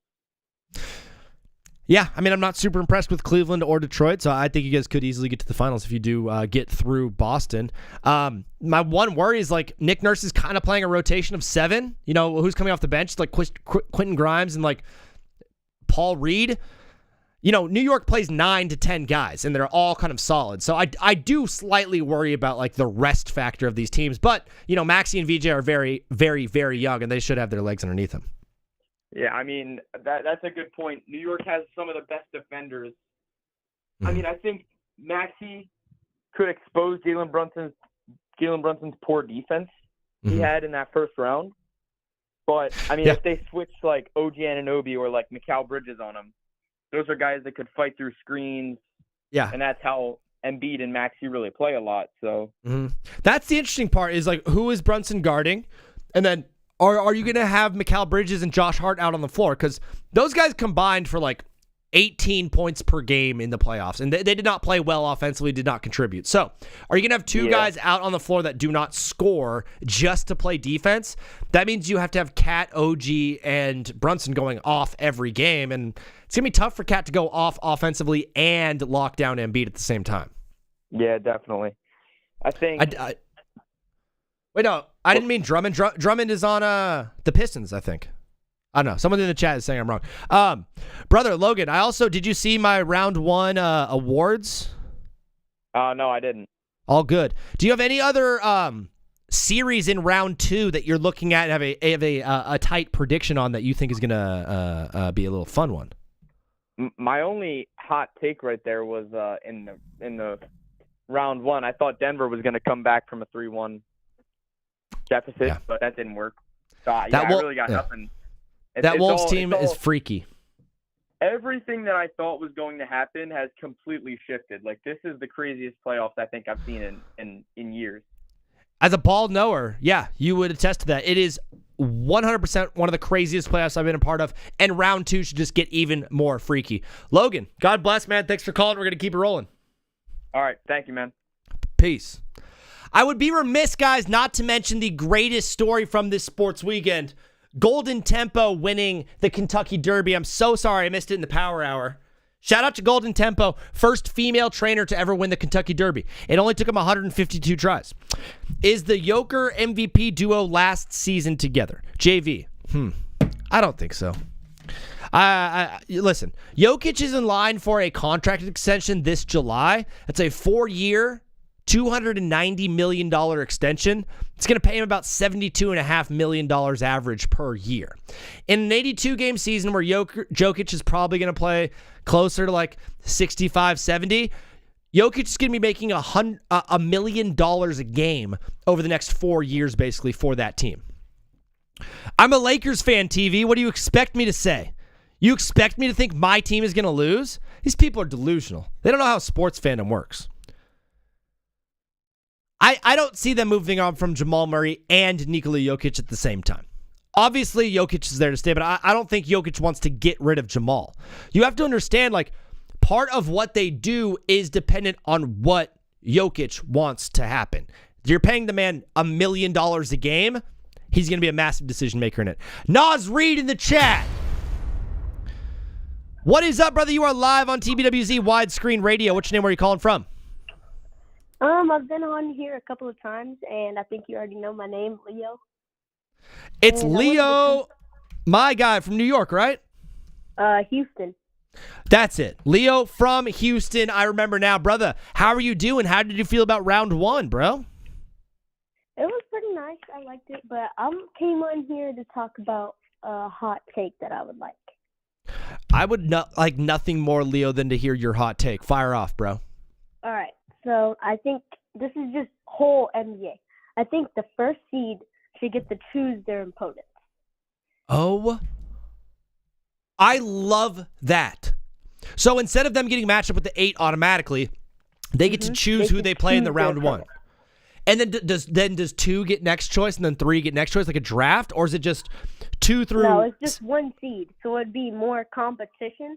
And if we did everybody else, then it would be worse competition. But if we did the 1 seed, then in the regular game, it would be more competition for the playoffs. So you're a beast. You're an animal. You know how to absolutely get after it. If you were the Thunder, who would you have chosen this year to play in round 1? I would have said probably the Timberwolves. I'm pretty sure. Yeah, take them down, dude. Take down the Timberwolves before they can get to you. Yeah, I think you got to have a strategize. You can go easy and make it, or you can get someone that's really hard so they don't take you down. That's a really, really good one. Are you allowed to choose a team from the other conference? I wouldn't think so. No, that'd be kind of silly. That'd be way too crazy. I love it. I also think that whoever is in last place in the NBA, their roster gets sacrificed to the playoff teams, and whoever's in the playoff gets to like draft the last place team's best players. How about that? I mean, it sounds good theoretically, but the team gets those guys back. They get those guys back. It's just for the playoffs. Oh, okay. That makes a lot more sense. Yeah, so everyone gets to rent a player. Leo, I absolutely love your idea of the one seed being able to choose their competitor in round 1. As a beast, if I was the Thunder, I would have said, give me the Spurs round 1. Let's get this thing over with. Because then you can knock out the Spurs and then kind of just coast through the Western Conference to get to the finals. Yeah, but I don't want it to be like how UConn got it. You know, UConn, they went through an easy round for a little bit until they got to, like, the Final Four. Yeah. That's when they started the struggle. Are you a UConn fan? No. Oh, well, sorry. Why'd you say it like that? I mean, I don't love UConn, but I'm a Houston fan. I'm just messing around. Go Houston, go Cougars. Leo, before you go, brother, do you have anything exciting happening in your week this week? I'm gonna be like selling stuff. Oh, you're a salesman? Where you be? So. Yeah. Where you be dishing out them goods? I usually do it around like packed neighborhoods. That's the best spot. Like open, packed neighborhoods. What are you selling? A bunch of junk that I can find in my garage. Oh, you're just rolling around. Yeah. I just find a bunch of stuff. Sometimes I found e-scooters. Sometimes I found lawnmowers. I got a lot of stuff. So you're just going neighborhood to neighborhood, house to house, knock, knock, a clock. Do you want to buy my junk? Basically. Dude, Leo, you're an actual businessman. I love it so much. Thank you for calling in and supporting the show. We're going to keep it rolling, but God bless. We'll talk soon. All right. See you later. All right. Peace. I feel like DiVincenzo was the best injury. Nader, I think you're getting it a little bit wrong. That one was like truly detrimental to his career. The reason I have Wemby face as the best injury, because one, it was silly. It was funny. He fell on his face. It's always good. There was no like career-altering damage done to like a lower extremity, and he was back in one game. So it was all in good fun. Just a good old-fashioned injury. What is up, brother? You are live on TBWZ Widescreen Radio. Which name are you calling from? Hello. It's Caden Tucker from Kansas City. My guy, Caden from Kansas City. How are you doing, bro? I'm doing good, man. How are you? Good. I'm just excited to be talking some ball. I got my round 1 awards up there. I got my round 2 brackets. Did you have anything in particular you wanted to get off your chest today? Yes, I wanted to say, unfortunately, you're going to be going 1 for 3 on your predictions. No. What am I getting right? Let's start there. Let's start with the good. I truly believe that the Pistons will win this one. The matchup with Magic was just super competitive.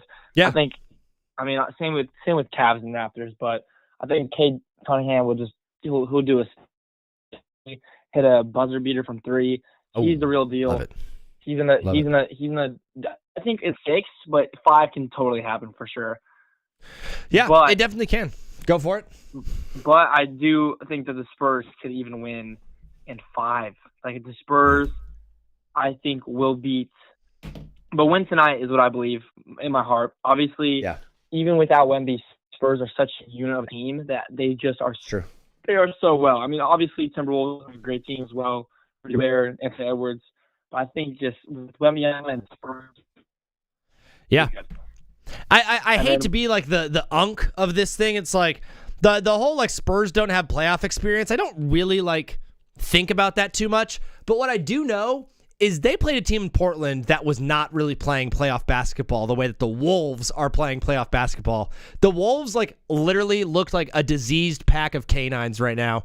They are absolutely biting at the neck and ankle of every single player that plays. And if Rudy Gobert locked down Jokic, I think he could play well against Victor Wembanyama. All right, next one. And then Lakers, and I want LeBron to do it. I want him to do it. I want him to the Lakers.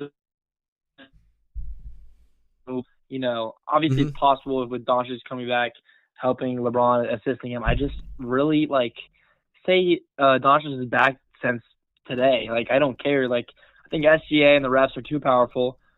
I think Thunder will win at home. I think Knicks will win at home with 76ers just being, have lesser recovery. Sure. But, I mean, I can definitely see 76ers winning in 7. I mean, their team on paper, and then when I watch them play, they're just, with Embiid, they are just insane. They're amazing, and that's why I think that's truly they can happen. But I think Knicks will pull it off because I think they're a better defensive team.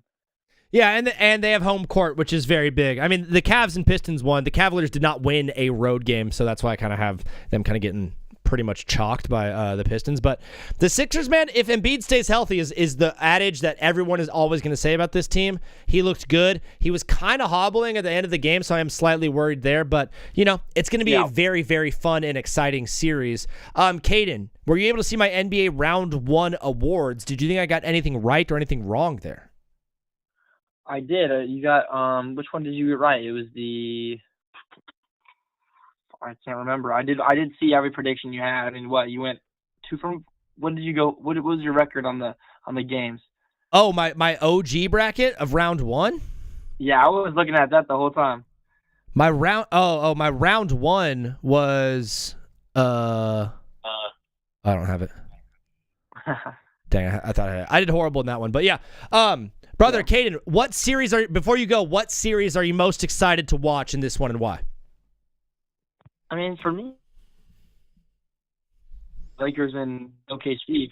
Yes, go LeBron. Because, I mean, I want to see LeBron James, SGA battle it out. I mean, if LeBron does this somehow, he pulls this off. I mean, he is the greatest basketball player. To me, I think he's the basketball player of all time. But I think if he goes through the series and he dominates and does his thing, no one can say anything. Because Michael Jordan could never do what he's doing right now at 41. Absolutely. Caden, ball. Absolutely love you calling in, bro. God bless. We'll talk soon. God bless you, bro. Peace.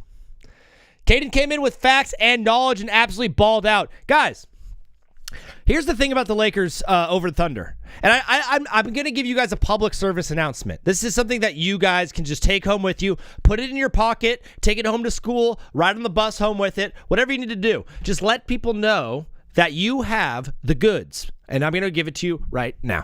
Okay. You can be on the right side of history or the wrong side of history. But being on the right side of history does not mean being right in this series. Because let me just break this down for you. Let's say you're the guy who's like, I think the Thunder, thank you for the follow. I think the Thunder are going to win in 4. Cool. What happens when they actually do? You're like, hey guys, I picked the Thunder to win in 4. And all of your homies are like this. Cool. That's not a good take. And so you're like, whoa. I got the take right, but it's not a good take because everyone else had the take. That's number 1. That's why it's the wrong side of history.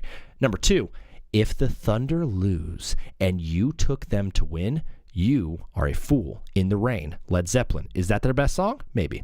Here's the reason taking the Lakers is the right take. Even if they lose, you're going to be like this.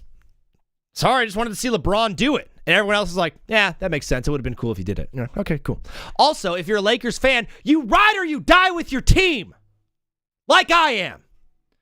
The other reason it's the right side of history, because if they do win, oh my gosh, for the next decade, literally this buys you a get-out-of-jail-free card for the next decade with all of your homies. The minute any of them are like, you don't know ball. Oh, really? In 2026, I took the Lakers second round over the Thunder. And everyone will be like this. Yeah, you're right. All right. Okay, yeah. I forgot about that. Yeah, you do. It's the right side of history. Be on it with me, brother. Minnesota's getting swept. Big dog. Thanks for calling me big dog. You don't even know how tall I am, bro. Strange. Talking about my body. Very, very weird. This guy might go 0-4. This guy's a name, Tyler. My name is Zach. Randy Locke, YK in here being mean, being a bunch of jerks. We got a phone call lined up right now. What is up, brother? You are live on TBWZ Widescreen Radio. What's your name? Where are you calling from? Lakers in 6. Yes, brother. What's your name? Where are you calling from? It's Sam from Oklahoma. Sam from Oklahoma. Yes, sir. I got my Lakers in 6. I'm a Lakers fan. There was no shot I was going to take OKC. But you got to respect that, no? I think that's kind of delusional, no? To take your team in a playoff series? Now, listen, I wasn't ever taking Oklahoma City in 2020. Now, I don't expect an 8 seed to be a 1 seed. And Yeah. I'm not calling it Lakers an 8 seed, but I can't root for a shitty team. Okay, try not to cuss on the show because they get in trouble. My fault. You're good. I think if you're a fan of a team, you take them no matter what. We got to be realistic now, though, no? No, not in sports, brother. You can get realistic in politics, get realistic in religion, get realistic in math and science. These are sports, brother. I'm totally with you. I think the Lakers are going to get swept in 4. But I cannot say that out loud. I see. Yeah. You just didn't want to get flamed on Twitter. I see. Well, listen, don't reveal my secret, but there's no shot the Lakers are getting through OKC. But I got to ride with my team. It's LeBron James, brother. I do want to see LeBron James one last time. I want to go to one of the home games. Yeah, I was going to ask you that. Are you able to make it out to either of the game 1 or 2? Because there's probably not going to be a game 5. Let me look at tickets. I bet it's under 300, but I don't know how much. There you go. 154. All right, we got to send it. We got to get Sam from Oklahoma into the game. No, Brother, it's Sarah. Sarah, my bad, Sarah. Brother, we got this one. We're going to be going back and forth. We will play that game tomorrow and be very excited to watch how that thing unfolds. I think we'll know a lot more after game 1 in this series. But we got 2 awesome games tonight. Of course, the Sixers and the Knicks are going at it. How you feeling about that series, Sarah? Actually, I think New York is gonna take Philadelphia in 8 or like 5 or 6. Yeah, New York's a good basketball team for sure. But I actually think Tyrese Maxey is gonna have a really nice couple games. Yeah, dude.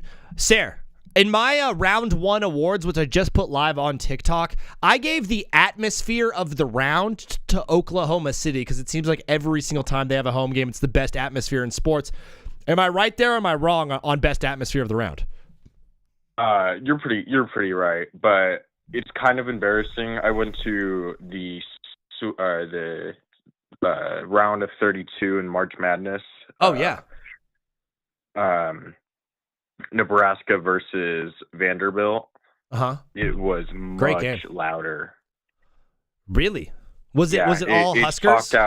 It topped out at 116 decibels versus 108. That's wild. Was that a crazy atmosphere?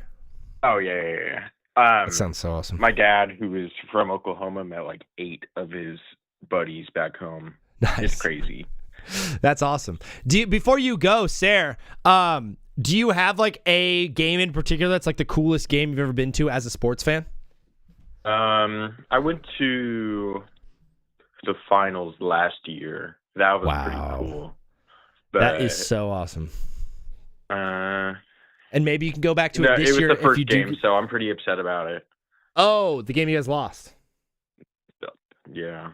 Tough. Yeah, Well, Sarah, you got to get back to another game and see your team win a playoff game and hopefully win a final game in like a month, bro. It's crazy how long the playoffs are. We still have like a month till the finals. But Sarah, brother, thanks for calling in. Thanks for following. We'll talk soon. Talk soon. Peace. Michael Ballin with the follow. Thank you, Mike. I understand you wanting to put CMB at the MVR, which is most valuable rookie. I understand it. I think it's a good take. He was very valuable to that team. You know, the Sixers won, so that's why I gave it to VJ instead of CMB. But brother, you are on the line right now. You are live on TBWZ. What's your name? Where are you calling from? My name's Josh, and I'm from Texas. Josh from where? Texas. Josh from Texas, calling into the show. Is it your first time, brother? Yes. Nice, dog. You're calling on to TBWZ. A little thing about me. There's obviously no cussing. I don't expect you to do that. But number two, you got to just bring the heat. So, brother, I got my predictions up. I got my round one awards. What did you want to talk about today, Josh? So I just want to really talk about the comments right now. So I think your picks are pretty right. Whoa, the only one I don't really expect is I think OKC is going to sweep out the Lakers. Yeah, probably. But I don't think like everyone's saying that Spurs are going to beat the Wolves. But Spurs don't have playoff experience. Yeah. This is like it's Wemby's first playoff experience, and I think he'll fold. You've got the Frenchman completely folding up against the other Frenchman in the front court. Yep. Yeah, and Josh, I'm also kind of getting a little heat from some people in the comments. As YK said, this kid does know a thing or two, so you've got official ball knowledge from YK. I'm taking the Lakers in 6 because that's my favorite team. And so a lot of people are like, you need to be realistic. I disagree, brother. I think I should be as delusional as possible. Josh, since you are a ball knower, according to YK, do you think I'm right here in taking my team no matter what? Yes, I would. I'm a Chiefs fan, so this has been pretty hard for me. But I like, of course. Well, then, as a Chiefs fan, let me ask you a question: who's going to win the Super Bowl next year? Not the Chiefs. That's what you do. That's what every single season. You think the Chiefs are going to win the Super Bowl every single year because you are a diehard fan of that team. Josh, were you able to catch my round one awards by any chance? Is that what the everyone like? I caught it. Yeah, so I had the moment of round one being when the Lakers were down 6 in game 3. Someone in the chat said the real moment of round one was the RJ Barrett buzzer beater shot against the Cavs. What do you think is right there? Is it me or that guy?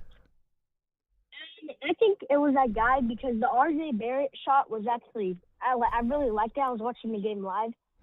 I think that was one of the best moments. It was unbelievable stuff. Josh, before you go, do you have any predictions for round 2 that might be a little bit spicy for the people? I think it's going to be Game 7, 76ers, and I think they're going against the Knicks, right? Yeah. Yeah, I think it's going to go to Game 7. But I think the 76ers are barely just going to take it by a mile. I absolutely love it. Josh, you definitely know ball. Thanks for calling into the show, dog. God bless. We'll talk soon. Thank you. Bye. Bye. That shot was pure luck, said GOAT. Yeah, you know what? That's why I had the moment as the Lakers down 6. I had my white boy being Luke Cornett, in which I thought, dude, Luke Cornett was probably the 10th guy I thought would be the white boy of the round. He was. It was 100% him because when they needed some love, when Wemby won best injury face, Luke Cornett stepped up. Lincoln said, love the Laker take.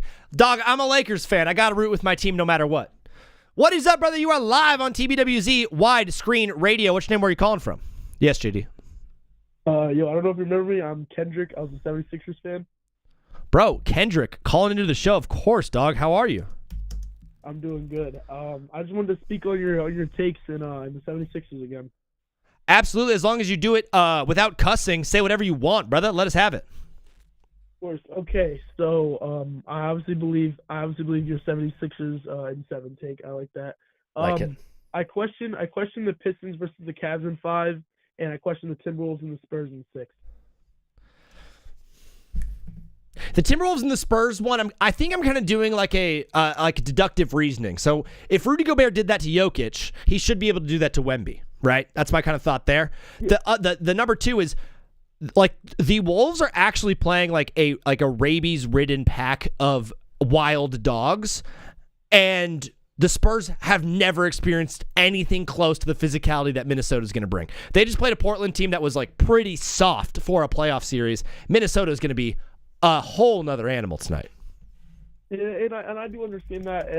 I was just questioning. Well, I like your take because I like those underdog teams coming up because obviously the Timberwolves are the 6th seed, but I believe that the Spurs are only going to take this only because of and Jaden McDaniels has been playing lights out in this playoff series so far against the Nuggets before, and then you had, and like you said, Rudy Gobert was doing really well against Jokic.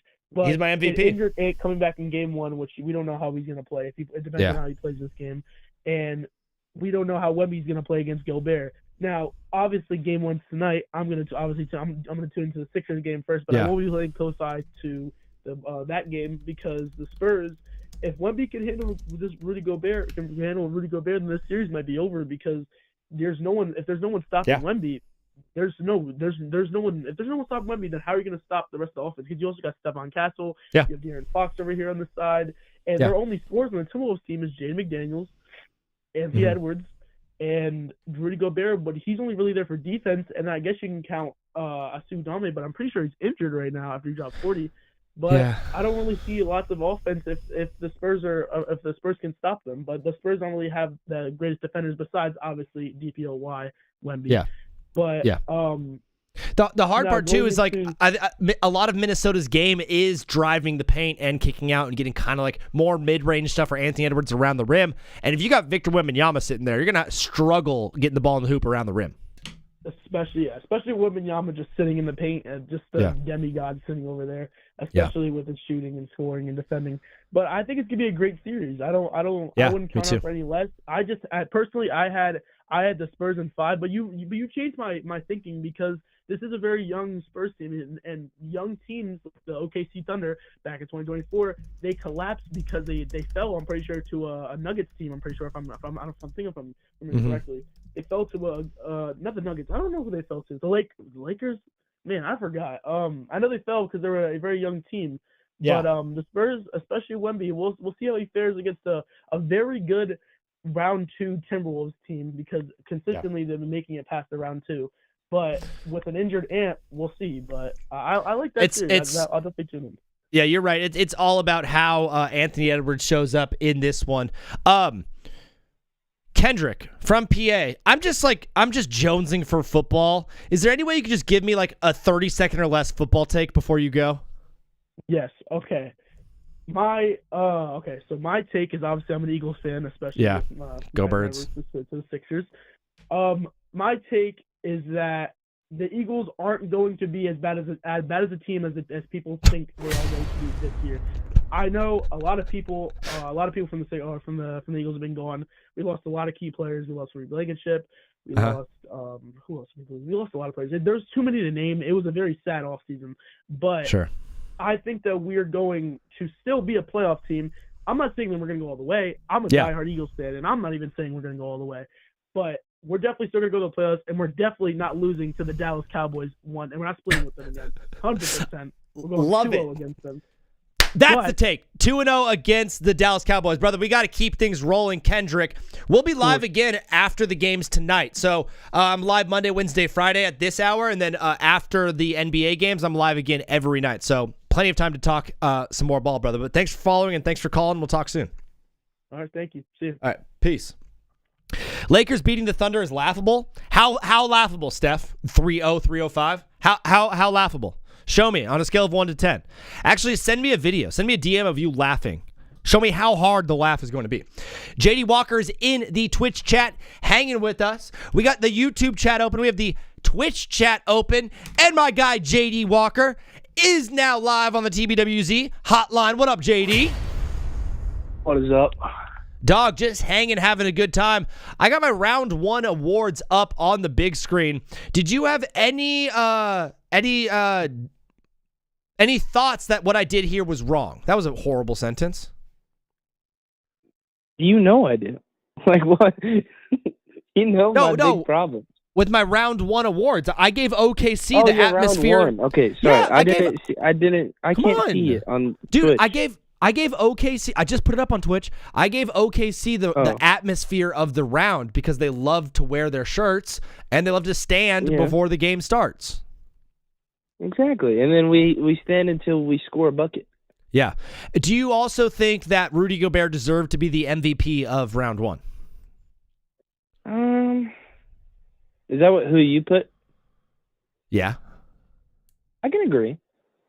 Okay, that's cool. All right. It's not like the worst thing I've ever heard. No, I think he shut down Jokic, so yeah, I can agree. LeBron Glazer just followed on Twitch, bro. LeBron. Thank you, brother. Thank you so much for that. Yeah, speaking of LeBron, JD is an Oklahoma City Lakers. Thunder fan and the Lakers. So, yeah, brother, I've got the Lakers in 6 because that's my squad. I'm going to ride or die with them. I think that's the big question of the day is like, is it cool? Deep down, I know you have the Thunder. Stop. You're not supposed to reveal my secrets to people. Oh, my gosh, Zach probably with the follow on Twitch as well? Dude, we're balling out. 3 follows today on Twitch. That is unbelievable. But, yeah, dude, listen, I'm going to whisper it so people don't hear me because I can't lose my credibility. The Thunder are a much better team than the Lakers, and they're probably going to beat us in like 4 games, which totally stinks. But since I'm a fan of the Lakers, I had to take them in 6. That's my squad. Gotcha. No one heard that. Yeah. I whispered. Yeah. Right. Yeah. Anyways, the Wolves, I do agree with, though. I 100% agree. Okay. And that's not even me hating on the Spurs. Like, I actually, especially with Ant back, like, I think Anthony Edwards will doglock. Who's their guards? De'Aaron Fox and Stephon Castle? Something like that. Dude, Lincoln with the follow on Twitch. W Right, Lincoln, W Zach, W LeBron, Glazer, W Mark. Wow, unbelievable stuff. We're popping off. Yeah, dude, the Spurs and the Timberwolves is a fun one. Are you doing more the like Rudy Gobert played great defense, going to lock down Wemby, or more like they're inexperienced? More of that, I think Wemby is going to be too soft for Rudy. Wow. Dude, I think. Wow. He's going to be even more French. He's going to be more French than Rudy is. We're having French off. No, he'll be more American because the French are weak. You said Wemby was going to be soft? Yeah, Wemby will be soft. So Rudy will be more of an American. So technically, Wemby will win the French off, but Rudy will win the matchup. Yeah. Yeah, okay. I had Rudy as my number 1 European in round 1. Did you feel okay about that? Yeah, I don't know another European that really went off. So Is Canada in Europe? No, they're in North America. Okay. Is Israel in Europe? Oh, cool. No, they're in the Middle East. Really? Yeah, they're right next to like Iraq and stuff. What? Yeah. I thought it was. I thought it was like next to Italy. No. What am I thinking of? So you got. Hold on. Where is Israel at? You got Israel. Bro, just pull out a map. Israel is right next to Egypt, and then Egypt. And well, that makes sense. So when Moses led the Israelites out of Egypt. Yeah. Mm-hmm. Okay. Huh. He went to Jerusalem. That's awesome, bro.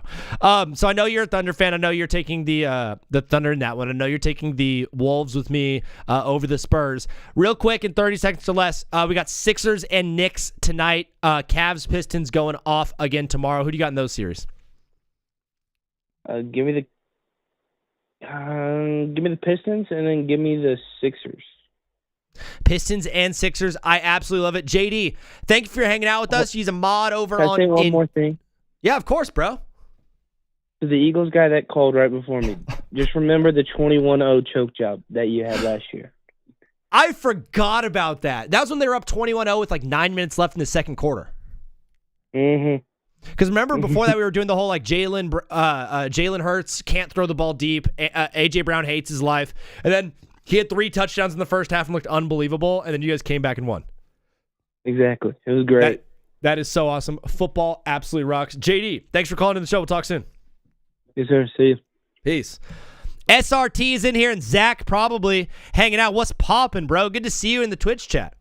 Caleb Williams said, Thunder in 5, Spurs in 7, Pistons in 6, Sixers in 7.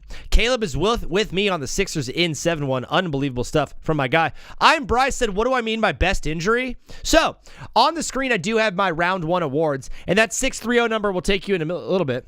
It's YK Zach. Let's go. Dude, Zacking out today. Zach is back! How do you, wait, what song is that? What song is that? Oh no, guys! Is anybody watching Sports Center right now? They're putting out the shirts on the chairs right now for the San Antonio game. They're doing the Pride stuff. They're doing the multicolored T-shirts again, the Fiesta pack. San Antonio looks like a bunch of goofballs when they do that. Dog, they're going to be wearing their lame little Fiesta. Oh, jeez. Also, I hate when the teams are wearing the colored uniforms at home. Home is for white uniforms. Dude, so forced. SRT, yeah.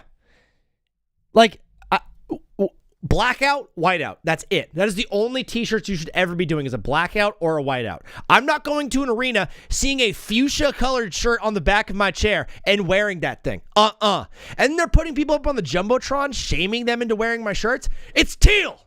I don't wear teal. What is up, brother? You are live on TBWZ Widescreen Radio. What's your name? Where are you calling from? My name is Nathaniel, and I'm from New Jersey.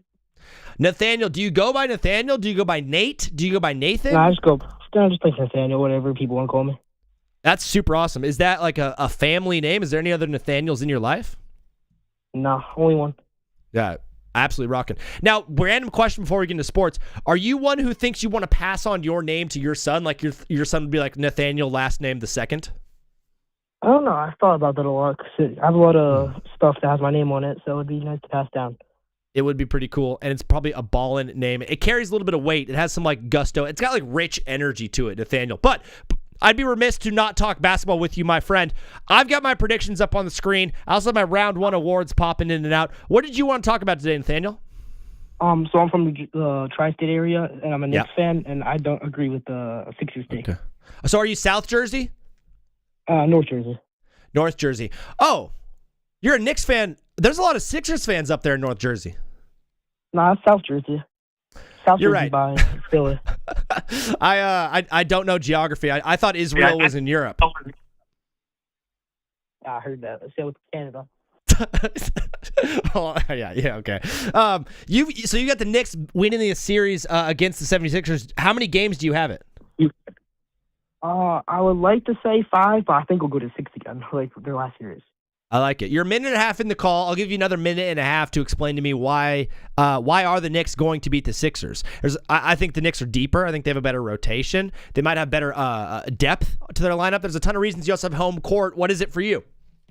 I mean, we played them 2 years ago in the playoffs, and we all saw how that went. We beat them.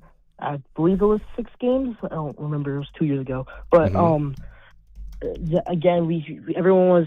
As I believe you for your prediction for the first round, you picked the Hawks over the Knicks. And yeah, I did. I don't know how, 6 and 6, yeah. And that we all saw how that went. So yeah, it was bad. I was really right for the first 3 games. Everyone's like, "Well, this guy knows ball," and then so quickly it was like, "Oh no, he doesn't." Yeah, I think it's up to Mike Brown. If Mike Brown's first playoff series with the team, and now I think he understands what he has to do. And I think the Knicks will be much more prepared for this series than people expect after seeing the Hawks series. And my friend Sirach is in the chat saying Embiid is the best player left in the entire Eastern Conference. Do you agree with him, Nathaniel? Carl Anthony Towns, and even Mitchell Robinson can walk up Embiid. Do you think they're going to be playing Mitchell and Cat together in this series? They do play both of them. quite an amount sometimes. Yeah, quite an amount. Dog, I do slightly worry about Karl Anthony Towns being able to produce offensively and shut down Embiid on defense.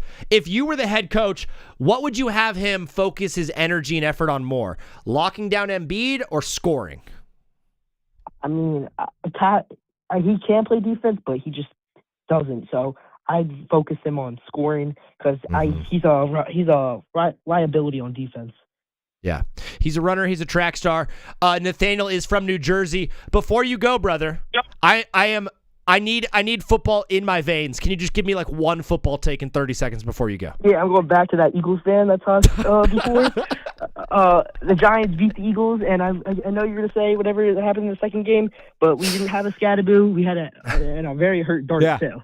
Yeah, hurt Dart. I think he was slightly concussed. No, obviously no scat. And then no neighbors either. Oh, yeah, obviously no neighbors, but yeah, that was like the whole season.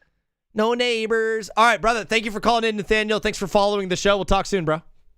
Thank you. Bye. Peace. Should I leave the football one up, guys? Dude, it's an Eagles hate train. JD, I was just kidding, by the way, about the Oklahomans thing. That was kind of mean. Does anybody know how to fix the Boston Celtics? Does anybody know how to fix the Boston Celtics? Or do we know how to fix this stupid team? The Raptors need so much help, bro. I kind of want to just fix the Celtics for a little bit if you guys want to. Joe said, give me Jaden McDaniels. I had Jaden McDaniels as my freaky of round 1 award winner. What is up, brother? You are live on TBWZ Widescreen Radio. What's your name? Where are you calling from?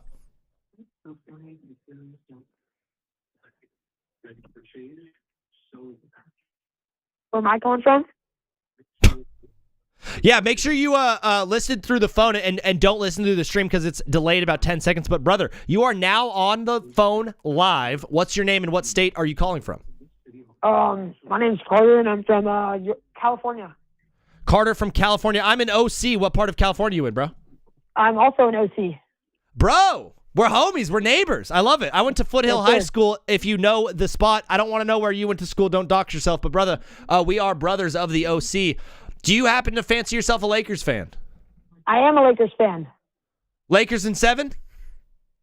Lakers in 5. Oh! Carter, I knew I was going to like you, bro. Come on now. Come on now, bro. I absolutely love it. Dog, you just want to be on the right side of history because everyone else and their mother is going to take the thunder. But when when the Lakers lift that thing up, you and I are going to be able to say we rode with them the entire way, bro. Yes, sir, of course. Yes, because we are die hard. Do you have are you a Chargers fan or a Angels fan by chance? I am both, matter of fact. Dude, this is the show for you, brother. Those are my squads through and through. I appreciate the OC love, man. It's absolutely unbelievable. Sir. Dog, I want to just test your ball knowledge a little bit. We have 3 other amazing series going on in the NBA. Which one of these tickles your fancy the most, and which one do you think you have a hot take for in each of the 3 other series? The 3 other series, what is it? It's Sixers, Spurs, Sixers. Yeah. Okay, Sixers. Who do the Sixers play again? The Knicks? New York. I think New York sweeps them in 4. You have New York sweeping the Sixers? Yeah, I don't think Embiid can pull through. Carter, you are the best, brother. I love you calling into the show. I love you following and being a fan of it. We got some more calls lined up, so we're going to keep it rolling, dog. But God bless, and hopefully we talk soon. Yeah, God bless. Thank you. Peace. Yeah! I found my, I'm going to hire, that's going to be my first hire right there. Carter from California. It's my new best friend. Straight up. Rylan, thank you for follow. Straight up now, tell me, do you really want to love me forever? Chris Vigiano knows the game. Chris, you know I had to double down on Knicks fans. No way, guys. That's bad. Wait, we're watching Titanic in the background, as you guys can see in the bottom right corner. Oh no, I forgot. All right, whatever. We got some nasty on live today. I don't know if you saw this, but when you make fun of the shirts, it's low-key funny. When I make fun of the shirts, should I clip that? Shirts, paprika. Knicks taking it in 6 at least, said Sam. Brother, my one worry about it, and I could go on and on. I wrote 7 pages of notes on this on this beautiful Monday morning. The Philly guards playing the way that they are, You need Mikal Bridges out there. You need OG Anunoby, Josh Hart, and Mikal Bridges guarding the perimeter to pick up the slack of Jalen Brunson on defense. Unfortunately, Mikal Bridges is an offensive liability, and honestly, Josh Hart hasn't really been contributing to the offense either. If both didn't score 20 in the game they just finished, they'd combine for like 11 points per game. So you're going to have two guys out there on offense that are there just to play defense, when all five guys on the Philly squad can score. The one big positive for New York, in my opinion, is you have a ton of depth, and they're going to be playing 7, rotating in Quentin Grimes and who? Paul Reed? Bona? It's not Drummond, is it? No, Drummond's on the Pistons. No, it is Drummond. Never mind, sorry. And you guys are going to be rotating 9, so you got that going for you. And Josh Too Tough with the follow on Twitch.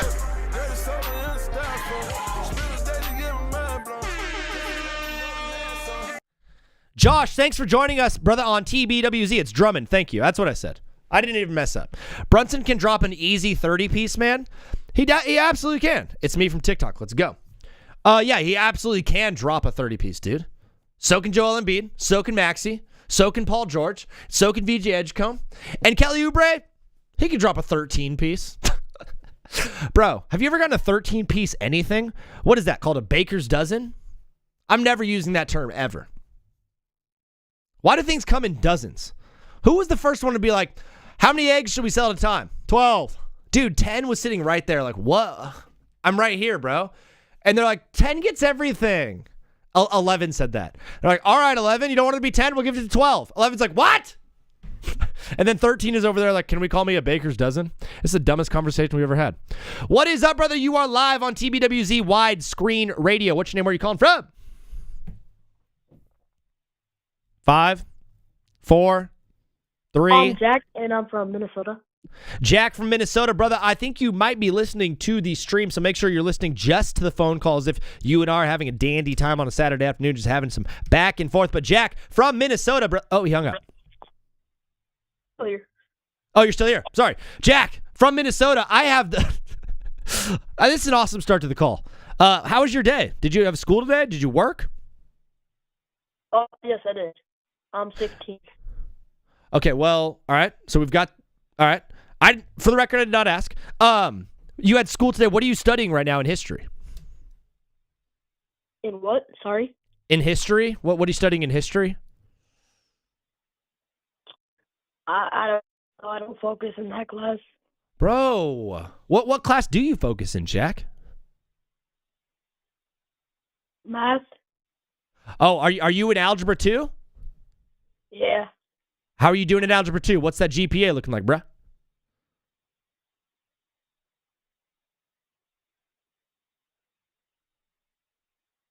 Jack, before we talk more algebra, I want to just get your opinion real quick on the Minnesota Timberwolves versus the Spurs. Who do you have winning this series? Hey, hang up. Oh, dude, that was awesome. Let's clip that one too, Paprika. Zach probably in the Twitch chat said, do you have the 76ers or the Knicks? I have the 76ers personally in 7 if Embiid stays healthy. I also, guys, oh my gosh, do we really want to do this right now? I'm only going to be live for a little bit longer. Do we really, really, really want to do this? Jaylen Brown just played his last season as a Boston Celtic. He was on his Twitch last night explaining that this was the most fun he's ever had playing in the National Basketball Association. It's also coincidentally the first time he's ever been the number 1 option. Here's a scenario. You get made the interim boss when your boss is out for an entire year on some missions trip to like Mumbai or something because he's like, they're cooking with their feet. He's on like a mission to give India like spatulas and tongs and stuff like that. They need to stop cooking with motor oil with their hands, first of all. Second of all, sorry. So you get named the boss, basically, and you're running things, and the company is running really, really well, and everything's looking very good. The numbers are up, everything across the board. Your Q rating is very high. Every one of your employees is like, we absolutely love working for this guy. Everything is working. To the point where the national media is talking about your company as being a very surprising, amazing addition to the company. Then your boss comes back and is like, hey, brother, thanks for running things. I'll take over from here. Are you really going to sit there and just go back to your cubicle and be like, all right, back to work? Or are you going to say, like, no, I did very well here. I want to be the boss somewhere else? Jaylen Brown is a human being that has feelings and emotions. He loved the limelight. Thank you for the follow, Jack. He loved being the number one guy. I don't see him coming back to Boston. I think it could even be mutually beneficial for both teams. Make Tatum your star. Have him be that guy. Okay? You've got Derek White, Pritchard, Hauser, Hugo Gonzalez, all these homegrown people, right, that eventually are going to, need to get paid. That $50 million a year on Jaylen Brown is going to go a long way when you're looking to build out the rest of this roster. I think Jaylen Brown needs to go play somewhere else, personally. I think he needs to take the reins on some team. There's a couple ones I've been thinking about. There's a few, but you cannot put him as a second option on a team. Wherever he's going, you have to make him that number one guy. Okay? Would Boston be willing to trade him for Giannis Antetokounmpo? Would Miami be willing to trade Bam Adebayo, maybe Tyler Hero, for Jaylen Brown? Would Charlotte give you Brandon Miller and Bridges for Jaylen Brown? I don't think he has to leave. I think he wants to leave. And I think he should leave. I think it's really, really, really great for his brand if he does. He's not a number two guy. That's for certain. He's a number one guy, deserves the limelight. He deserves his own team. Jaylen Brown, free yourself from the caves of Altimeria. That's a Steely Dan reference, by the way. If you guys like Steely Dan, Caves of Altimeria is an unbelievable album from them. It's gothic. There's gargoyles on the cover. Sorry, let me reword that better. Can you think Jaylen Brown can be a real number one option for a team? On a championship team, can Jaylen Brown be a number one option? Yeah, totally. All dependent on who you surround him with. If you put him on Portland right now with a healthy Damian Lillard and Denny Advia and Time Lord and Klingon and Shaden Sharp and Scoot Henderson, and you add Jaylen Brown to that team and he's the number one option over there, that team is instantly title contenders, in my opinion. Not Hornets, but he would be a number two star again. Low-key, in my opinion, to be LaMelo.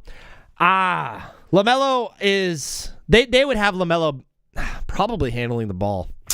I think LaMelo would want to be the number one guy. That would just... They'd have to trade LaMelo. You couldn't have LaMelo on a team that you trade for Jaylen Brown. Paprika on that. What is up, brother? You are live on TBWZ Widescreen Radio. What's your name and where are you calling from? 5, 4. Is this me? Yeah, what's up, brother? How you doing? Man? I'm doing great. How you doing today? Great. What is your name and what state you calling from? Or city? My name is Tom, and I'm coming from Connecticut. Tom from CT. Does that make you a Celtics fan over there? No, sir. That makes me a Lakers fan, actually. Lake Show, rise up, brother. I absolutely love it. I'm a diehard Lakers fan myself in the Southern California region. I've got the Lakers in 6 in this one just because I have to ride or die with my team. But really, just between you and me, Tom, I really don't think we have a chance against the Thunder. Yeah, of course. But I got to rep my squad, dude. Everyone's saying, like, I'm delusional. I'm like, dude, my favorite team's the Chargers. Ask me who I think is going to win the Super Bowl. The Chargers. Like, I'm going to always ride with my team. Listen, I hear you, man, but sometimes we got to be realistic. Like, I'm a Lakers fan surrounded by Celtics fans. Imagine that. It's the worst, dude. I got the Lakers losing in 3. I can't lie to you. Bro, I actually went to Boston University, and I worked for a production company that did work with the Boston Celtics. So I would actually meet the Boston Celtics people, and they'd be like, oh, are you a Celtics fan? I'm like, no, I'm a Lakers fan. And they would just laugh at me. It was horrible, dude. You're an enemy. You're in enemy territory. Yeah, exactly. It's terrible. What made you, Tom, a Lakers fan in general, being in CT? Were you born over there? Yeah, I was born in Connecticut. Funny enough, my neighbor, when I was growing up, I was like 4 or 5 years old. He was a Laker fan because he was a big Kobe guy, and I kind of just stuck with it and endured the pain through elementary school, middle school, high school, and then here we are. Yeah, and then you got 08, and you're like, yeah, we did it, boy. Yeah. Got it over the Celtics. They won in 08. Oh, I'm talking 10. 010. Yeah, or 09. For sure. You know, 9 and yeah. 10, yep. Yeah, you and I both know ball. We can go on and on about our Lakers and everything else. The 76ers did just beat the Boston Celtics, so love seeing them lose. But it's 76ers and Knicks over there. It's great hate watch last night. Dude, I'm so locked in on this series. Who do you have in the Sixers and Knicks series, Tom? Listen, I think it comes down to a lot of factors, but I can't see it going any other way than Knicks in either 6, maybe 7. Yeah. They're a good basketball team. Michael Rubin last year or 2 years ago trying to buy tickets to keep the Knicks fans out. This year, Joel Embiid already in the post-game presser to beat Boston. The thing he's focused about is keeping Knicks fans out of the Philly arena. I feel like that's a big X factor. I forgot about Michael Rubin pulling that. That was one of the softest moves I've seen in a long time. Agreed. It was. And NFL Hot Takes followed on Twitch. I forgot to give you some love, bro. I just did a whole segment on trading Jaylen Brown. And I think Celtics fans might hate that. Some are like, yeah, you're right. Do you think Jaylen Brown played his last season as a Celtic? I don't know who's going to take that contract, Zach. I can't lie to you. I feel like the dynamic between Tatum and Brown has been so, do they hate each other? Are they working well with each other? Or just putting it on the front for the public? I don't know. Who knows? But I feel like sometimes as a Lakers fan, I love to hate on the Celtics. But sometimes I look at it as, are they really, truly that dependent on 3? Or is it just the system that Mazzulla and everyone else instills on them? Like, no, you better shoot these 3s. That's how we're going to win the games. Yeah, I mean, I think it's probably a little bit of both. I think they've built a roster around that philosophy, and they just drill it in, and they live and die by it. But Tom, absolutely lovely stuff, brother. In 30 seconds or less, I'm just missing football so bad. Can you give me a hot football take? Man, I wish I could. I don't know anything about football. I'm a big NBA guy. You're good, brother. I absolutely love you calling in, Tom, and being a part of this thing. Thanks for following. God bless. We'll talk soon. God bless. Thank you, man. Stay safe. Peace. Meech Meister said Giannis is heading to Boston on a southbound train to Boston. Dude, Milwaukee. Milwaukee's a nice town. I've been to Milwaukee. I like it a lot. Zach probably said, I am so excited for the 76ers game, bro. I cannot wait. We're about 18 minutes away from tip-off in this Sixers and Knicks series. I am at the edge of my seat. I have given my takes all day.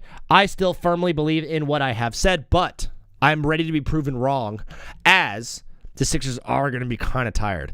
Listen, guys, between you and I don't believe in, thank you for the follow, Real Canderson. I don't condone putting your money in the hands of casinos, giving your money to Vegas. You know what I mean? Wink, wink. Murky. I don't condone it at all. I think it's very, very bad for you. I think people have lost their homes. They've lost their families because of it. It's boneheaded. The sport itself is fun enough to watch. You don't need side action. And if you do need side action, like, I don't know, maybe start watching motocross or something. I think the Knicks come out really sluggish in this one. I think they've had like 5 days off. I think they come out sluggish, and I think Sixers come out really hot. So first half Sixers. So it's an hour. Yeah, the game starts at 7 Central, 5. Oh, what? No, it doesn't. I thought it starts at 4. Guys, isn't the game at 4 Pacific time? It's at 7 Eastern? Hot take, Patriots are winning the AFC East again this year. Brown will make a difference. Meech Meister, I don't think that's a hot take. I think most people think that. Dude, can we just sell? Oh, yeah, that's the one. That's the one I'm going to clip out. Dude, can you guys want to just real quick before we take any more calls? The life of a Boston sports fan over the past week is the funniest thing you'll ever see in your entire life, dog. It is my favorite thing ever, bro. Yeah, let me just find my notes.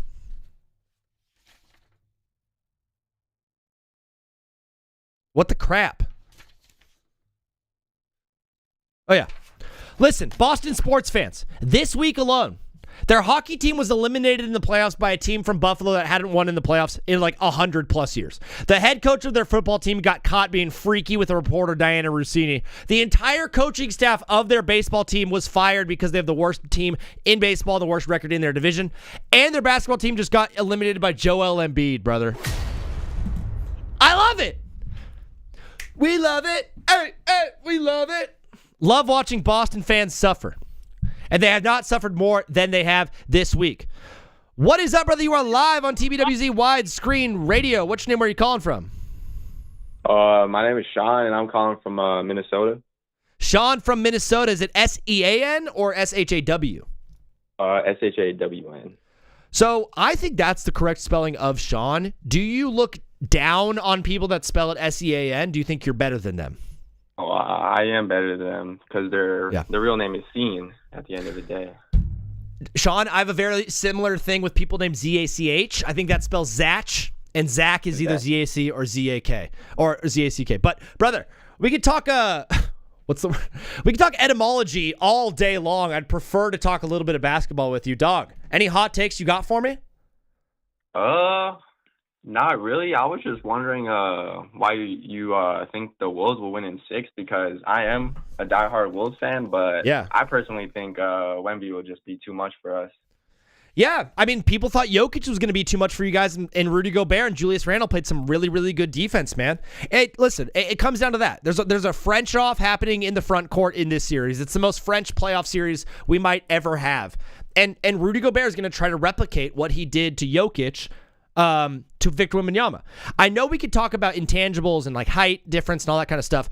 Just between you and me, who do you think is a better basketball player presently right now? Nikola Jokic or Victor Wembanyama?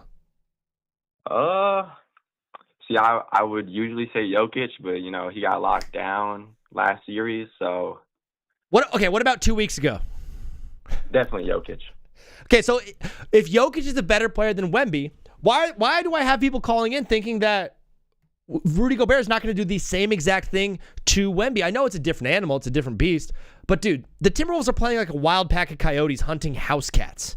Like, I don't know if the Spurs can handle what is about to get thrown their way, bro. They're playing like rabid dogs. Yeah, I would just say, like, to me, I think it's their guard depth. Like, they got Harper, Castle, and they got Fox. And, like, we lost Na last season. So, yeah. It's got to be tough seeing Nickeil Alexander-Walker ball out and win Most Improved over for Atlanta. Like, that's your homegrown guy. Most certainly. I was devastated because he was one of my favorites. Yeah. I think Anthony Edwards takes a ton of pride in absolutely demolishing them physically in this series. I just really think that the Spurs are an inexperienced basketball team in the playoffs. So we know that, okay? They just won a series against a Portland team. Portland does not play with the same intensity that Minnesota does. Minnesota plays a different level of physical intensity, and I think the Spurs are going to be shocked by what they see from Minnesota tonight. And it looks like Ant is playing. He's a freak. Yeah, but for me, I'm like, did he hyperextend his knee or? Yeah, it was hyperextended. I last heard about it. Yeah, it was so bad. It looked like his butt cheek was touching his shoulder blade. But Shams has reported that he is expecting to play tonight. And if he's expecting to play, he's going to, because he doesn't let anybody sit him down. Sean, before you go, I'm fiending NFL. Do you have any NFL hot takes? Is 9 going to play this year, or is Kyler Murray going to absolutely ball out top 5 MVP type season? Honestly, I'm not sure if this is a hot take, but I think he will. But I personally think the Vikings should trade Justin Jefferson, and I don't think we're going to do him justice, and I don't think we have done him justice. I don't think we've done a lot of our great wide receivers justice. Wow. Are you trading him because you know you can get so much back for him, or you think he's leaving in free agency? I think he would want to leave in free agency, and I think we could get a lot for him. Yeah. Because I feel like he knows he's the best wide receiver and that he could definitely win somewhere else. Wow. And you think maybe he's just fed up with what the team is doing? I mean, I think they've produced pretty well for him. Last year was really, really tough. If Kyler and him do not have a good connection, though, he's going to get really frustrated pretty quickly. Yeah, that's the feeling I got, because I felt like he was frustrated last year with our QB play. Wow, trade Jetta. And you'd be thinking, what, 2 first-round picks and then maybe a player? That would sound really good, because he's definitely worth it. Sauce Gardner went for 2 first-round picks last year. Ooh, sheesh. Maybe throw in another, like, 4th round, another, extra pick, because in my opinion, he's been the best wide receiver, bar none. The only thing is you cannot do an in-division trade. I don't even think you should trade him in the NFC. He needs to go AFC, like the Chargers. Not exactly, because give him someone else. Like what if the Chargers traded you 2 first-round picks and Ladd McConkey for Justin Jefferson? Are you saying yes? Throw in another pick and I would take it, but I'll give you a compensatory third-round pick. I'll give you a third-round pick in there as well. Ooh, third round? Yeah, I would take that. The Chargers just got Justin Jefferson! Yes, bro, you got me so fired up for football. Sean, thanks for calling in. Thanks for following the show. Brother, we're going to keep things moving. God bless. We'll talk soon. Yep, you too. Peace. Chris.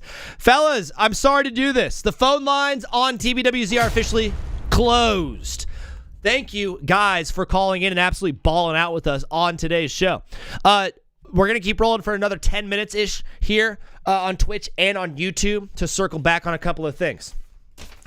We are going to be going live tonight at halftime of Game 2.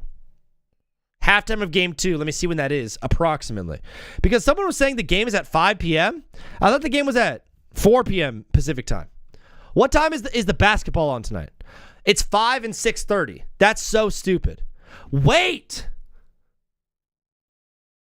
so the Knicks and Sixers game is on NBC, but the Minnesota and San Antonio game is only on Peacock? What are we doing? How?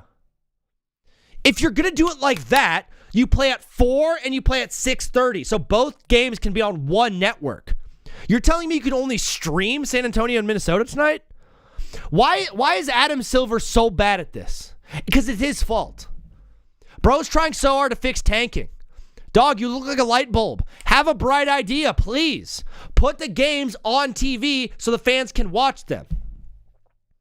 That really grinds my gears, man. Weren't things better when we just had Shaq and Ernie on and Charles and you know what I'm talking about? Over on TNT, and they had the games, and ESPN, we could be on ESPN 1 or 2, or ABC. Now I'm on NBC and Peacock and NBC Sports Network. What are we doing? And the games are at 5 and 6:30, so I have to now make a choice. Well, I can't watch both games at the same time. I only have 2 eyes. Can I split them? Dude, did you guys ever do that with your TV when you were playing your friend in a local COD game? Remember the TV would just split and one person would be on top and you'd be like, you're screen cheating! Dude, one time me and my little brother were playing. We taped a bed sheet to the middle of the TV, and so it draped down, and so he was underneath the bed sheet, only able to see his bottom half of the screen, and then I was on the couch being able to only see the top half of the screen. It was so elite. But it did leave tape residue on the TV screen, and my dad was not happy about that, so I got in trouble. But I also beat my my little brother. He was 7 at the time. I was 17.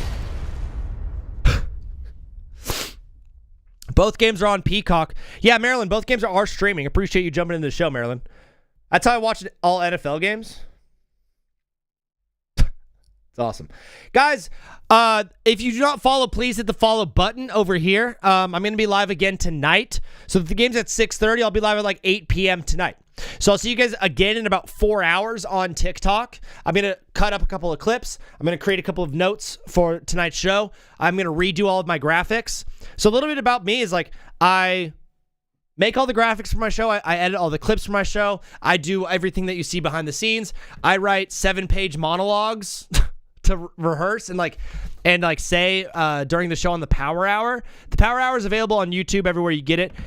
The Power Hour is also streamed live on Twitch and YouTube. I don't do that live on TikTok though. TikTok is only where I take calls and talk ball. So if you want to see more of the not regimented but some of the more free flowing fun, just my sports takes off the dome stuff, that's on Twitch and YouTube. Are you gonna post the state Civil War thing? JD, I kind of want to do it up. You know what I mean? I got the Sixers winning and the Wolves winning today. I like it, Zach. Sixers and Wolves, I like it. I like both of those. They're going to be fun games.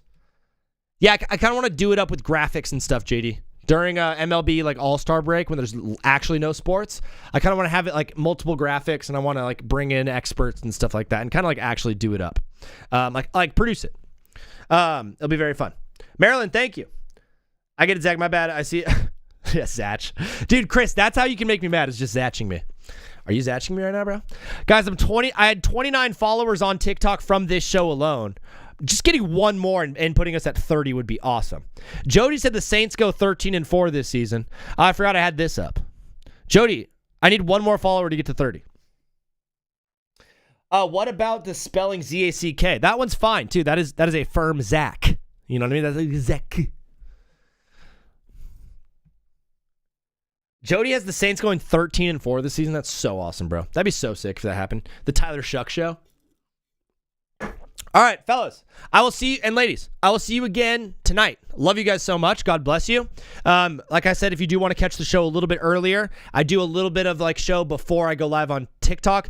That's just on Twitch and YouTube. So if you guys want to follow over there, we can absolutely get that thing rolling, and you can really, really join the TBWZ universe. We also have a Discord if you guys want to be part of our Discord. Oreo is always doing 2K rebuilds in there. We have a really fun community that we're building, guys.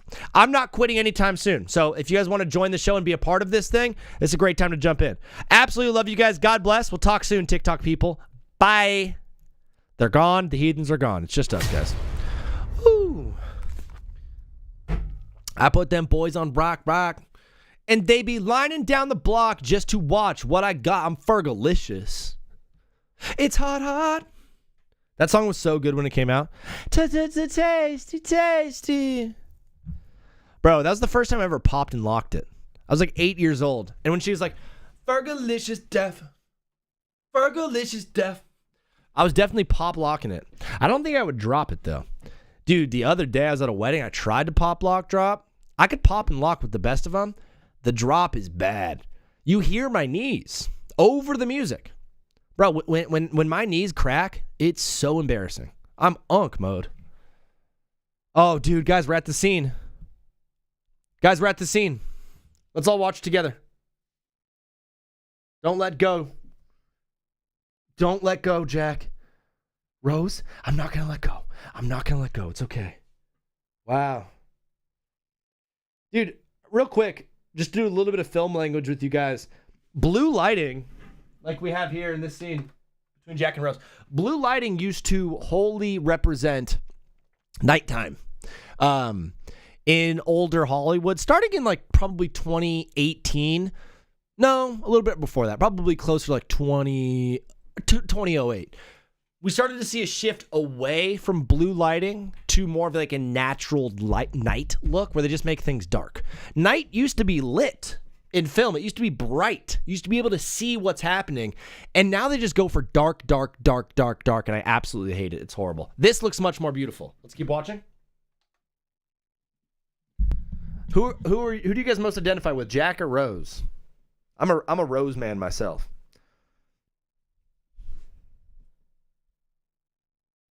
They're so cold.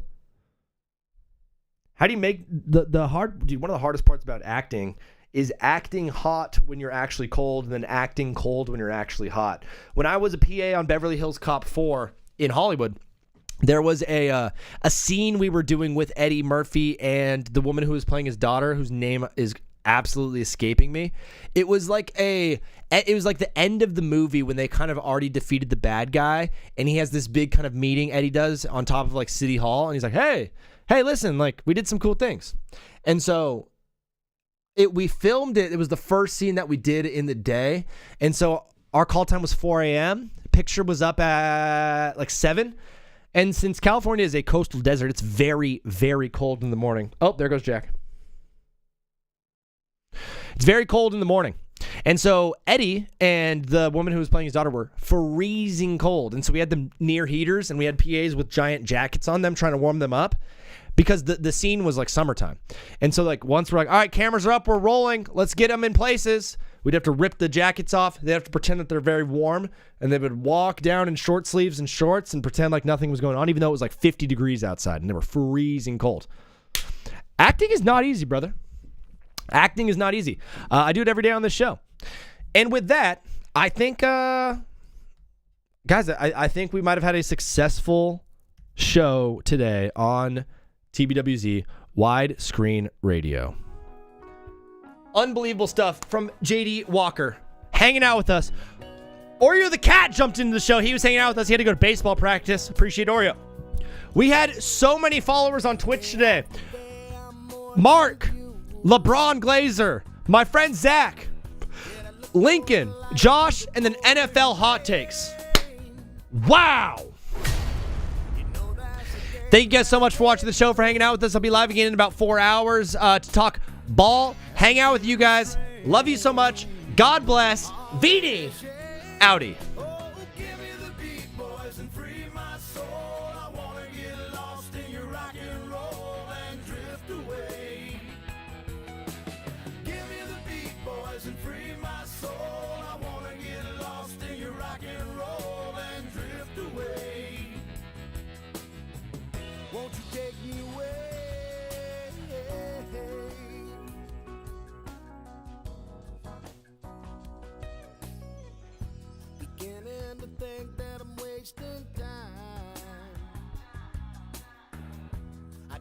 Understand the things I do. The world outside looks so unkind, and I'm counting on you. You can carry me through. Oh, give me the beat, boys, and free my soul. I wanna get lost in your rock and roll and drift away. Give me the beat, boys, and free my soul.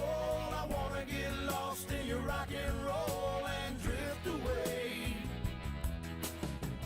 Won't you take me away?